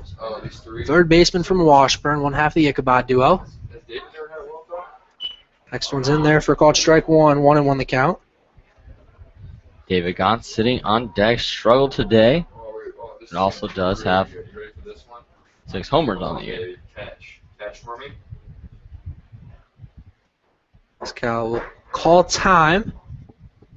It's a 1-1 count. We're in the bottom of the 10th. Scouts trail 3-2. Tying run on first. Big swing and miss there from Carnahan. Chased that one on the outside. 1-2 the count. I could not hit water. I thought it would go, dude. I could throw it hard. You never heard anybody say that? Binger still over at first with 1 down. Cal will call time again. In middle school, it was really popular. It's a 1-2 count. Scouts trail 3-2. We're in the bottom of the 10th. I think it's probably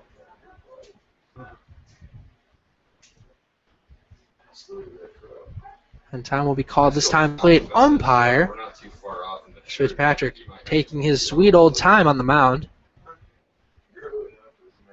Binger gets his lead off of the first base bag.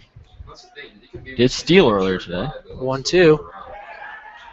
He won't go around on that one, and Binger's going to advance a second on the passed ball. 2-2 the count. Now Binger in scoring position. Even up to Mr. Hot Corner himself, Kyle Carnahan. And that's a little bit of deja vu on that one, as Carnahan took a passed ball that eventually scored Christian. That was against Lorain County. This time just moves him to second. 2-2 count to Kyle.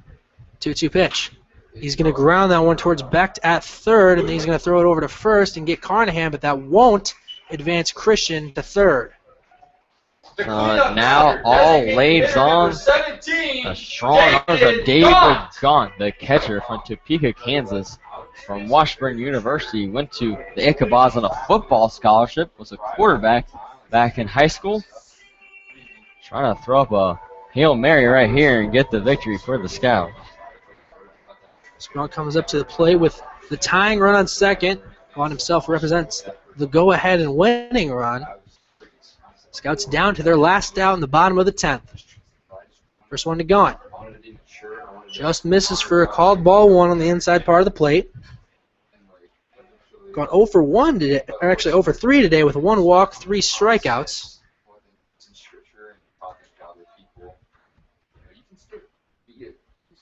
Now the 1-0. In there for a called strike one. 1-1 the count to Gaunt. Yeah. 1-1 count to David Gaunt. Really? And the 1-1. Skies that one up, but it's going to go out of play. Scouts now down to their last strike. Gone down swinging 3 times today. Or gone down on strikes 3 times today. He was looking once. Needs to avoid number 4. 1-2 count to Gaunt. Tying run on second. Go ahead run at the plate. 1-2 count to David Gaunt. The 1-2. Misses outside. We'll even it up at 2 balls, 2 strikes to David Gaunt.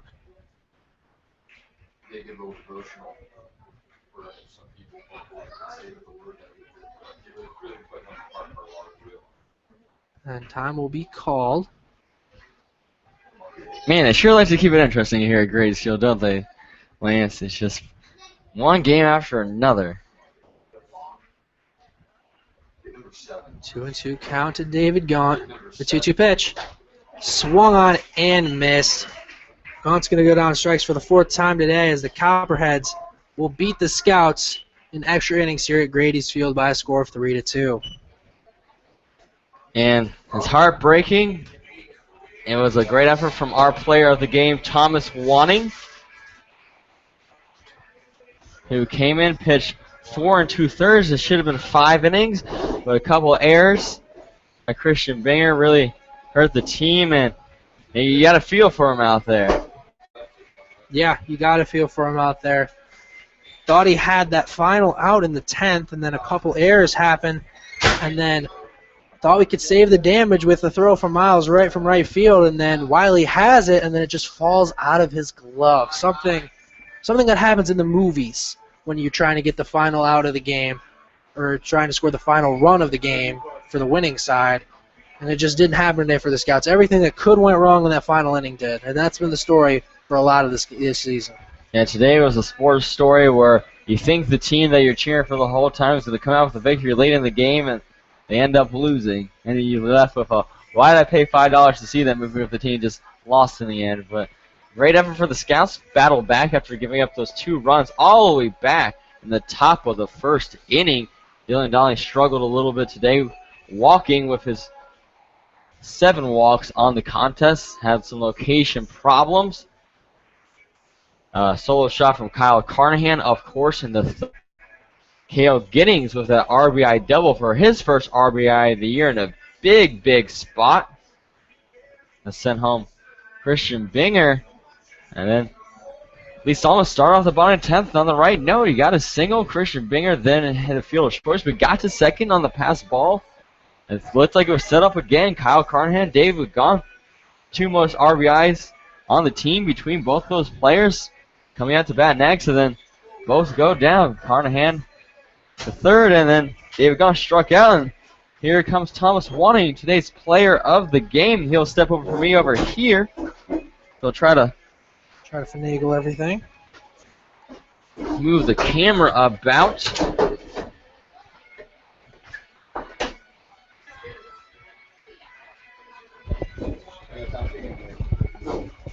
All right, we got Thomas Wanting on the headset today for his first-time player of the game. So, Thomas, you went a lot of innings today. Usually we only see you for 1 or 2. So what were you thinking as you were going for your 3rd, 4th innings? Didn't really think much about it. I guess just wanted to go out there and win, help my team get it done, and just threw up zeros every inning. So the Scouts had a tough day today. The bats just kind of didn't wake up at the right times. Carnahan has his 4th home run of the season. That really gets you guys on the board, gets you guys some things, and then you come in to replace Dylan after he struggles, but did have a lot of strikeouts. So you weren't really getting all the strikeouts, but you were finding ways to get guys out. What was working for you today? I mean, everything was working. It was just one of those days. But I'm a ground ball pitcher. I throw a 2-seam and a sinker, and it just hits the bottom of the barrel of the bat. It's a ground ball, goes to the fielders, and we get out. So what was really the mindset near the end of the game? You had those 2 outs in the 10th, and then Christian makes the error. So what's going through your mind after that happens? I mean, I was just wanting to pick up my teammates. Christian did make an error, but it's no big deal. I tried to make the best pitch and just had to play at the plate and didn't go our way. That's exactly what happened, too. The play at the plate, that's a tough one. Miles gets out there, has a great catch, and then throws it in on a rope right there, and it just falls out of his glove, and sometimes there's not much you can do, is there? No, it's baseball. Gods weren't looking down on us today, and it's just the way it is. So, Thomas, you guys didn't come out with the win, but you did have yourself a great game. So, Thomas, great game today, and sorry it couldn't be a W. Thank you. Now we'll get Terry Lash back on the headset after our interview with Thomas Wanting, his first-time player of the game. Gotta put my hat back on to look less ugly.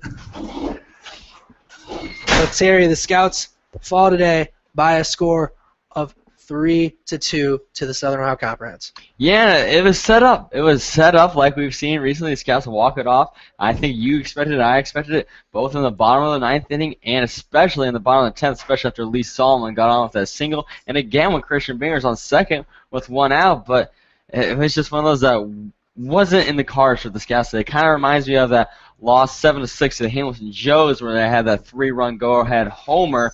This one, the second heartbreaker here at Grady's Field. This one, second extra innings game. This one, the 10th inning. And it was just errors and just an unfortunate play of the play from Zach Wiley, who was unbelievable all game long behind the dish. Threw out 3 steal attempts. They were 1 for 4 on the day, only 25%. That is unbelievable for a catcher to do. It showed off his hose today, but it just bounced out of his glove, and it happens. Like Thomas Wanting said, that's baseball. Sometimes it just doesn't bounce your way in a pitcher's duel. Eddie Fitzpatrick comes out in 2 innings, and he does very well. And you talked about the other guys on the Scouts that were nominees for players of the game. Wiley, even though he only had 1 hit, gunned down multiple people behind the plate. The only time he didn't get the guy was when he just bobbled the ball. Otherwise, he probably would have had 4 guys caught stealing today. Yeah, and then Levi Gilcrease, he had 2 hits today, a nice double, a single that was in the infield, and he was able to beat it out. Again, we saw his arm throwing out Ted Williams trying to score home at the plate, kept the game tied, and it just didn't go right for the Scouts, and we did see good efforts from players. David Gaughan's still struggling a little bit out there. He'll refine his swing, but had 4 strikeouts, including the one tonight. They're gonna just have to do it again tomorrow. Next 2 days against the Steam, have to figure it out and try to get back in the winning column. Still in 4th place in the standing. Actually, I don't know if that loss is gonna drop them beneath the Grand Lake Mariners. So today's win would have put them at 3rd. I imagine now they're down to 5th. So the Scouts fall today by a score of 3-2 to Southern Ohio Copperheads. Think we'll have the game on Monday, but we're not 100% sure about that. Of course, stay tuned to our social media outlets and XeniaScouts.com for that information. But like you said, the next 2 days we will be facing off with the Cincinnati Steam back here on Sunday, but we will be out there in Cincinnati on Saturday for the call. It'll be Terry Lash giving you the play-by-play for that game, so stay tuned for that tomorrow when the Scouts take on the Cincinnati Steam again. Scouts fall today by a score of 3-2 to the Southern Ohio Copperheads in 10 innings. Thank you for watching, and God bless.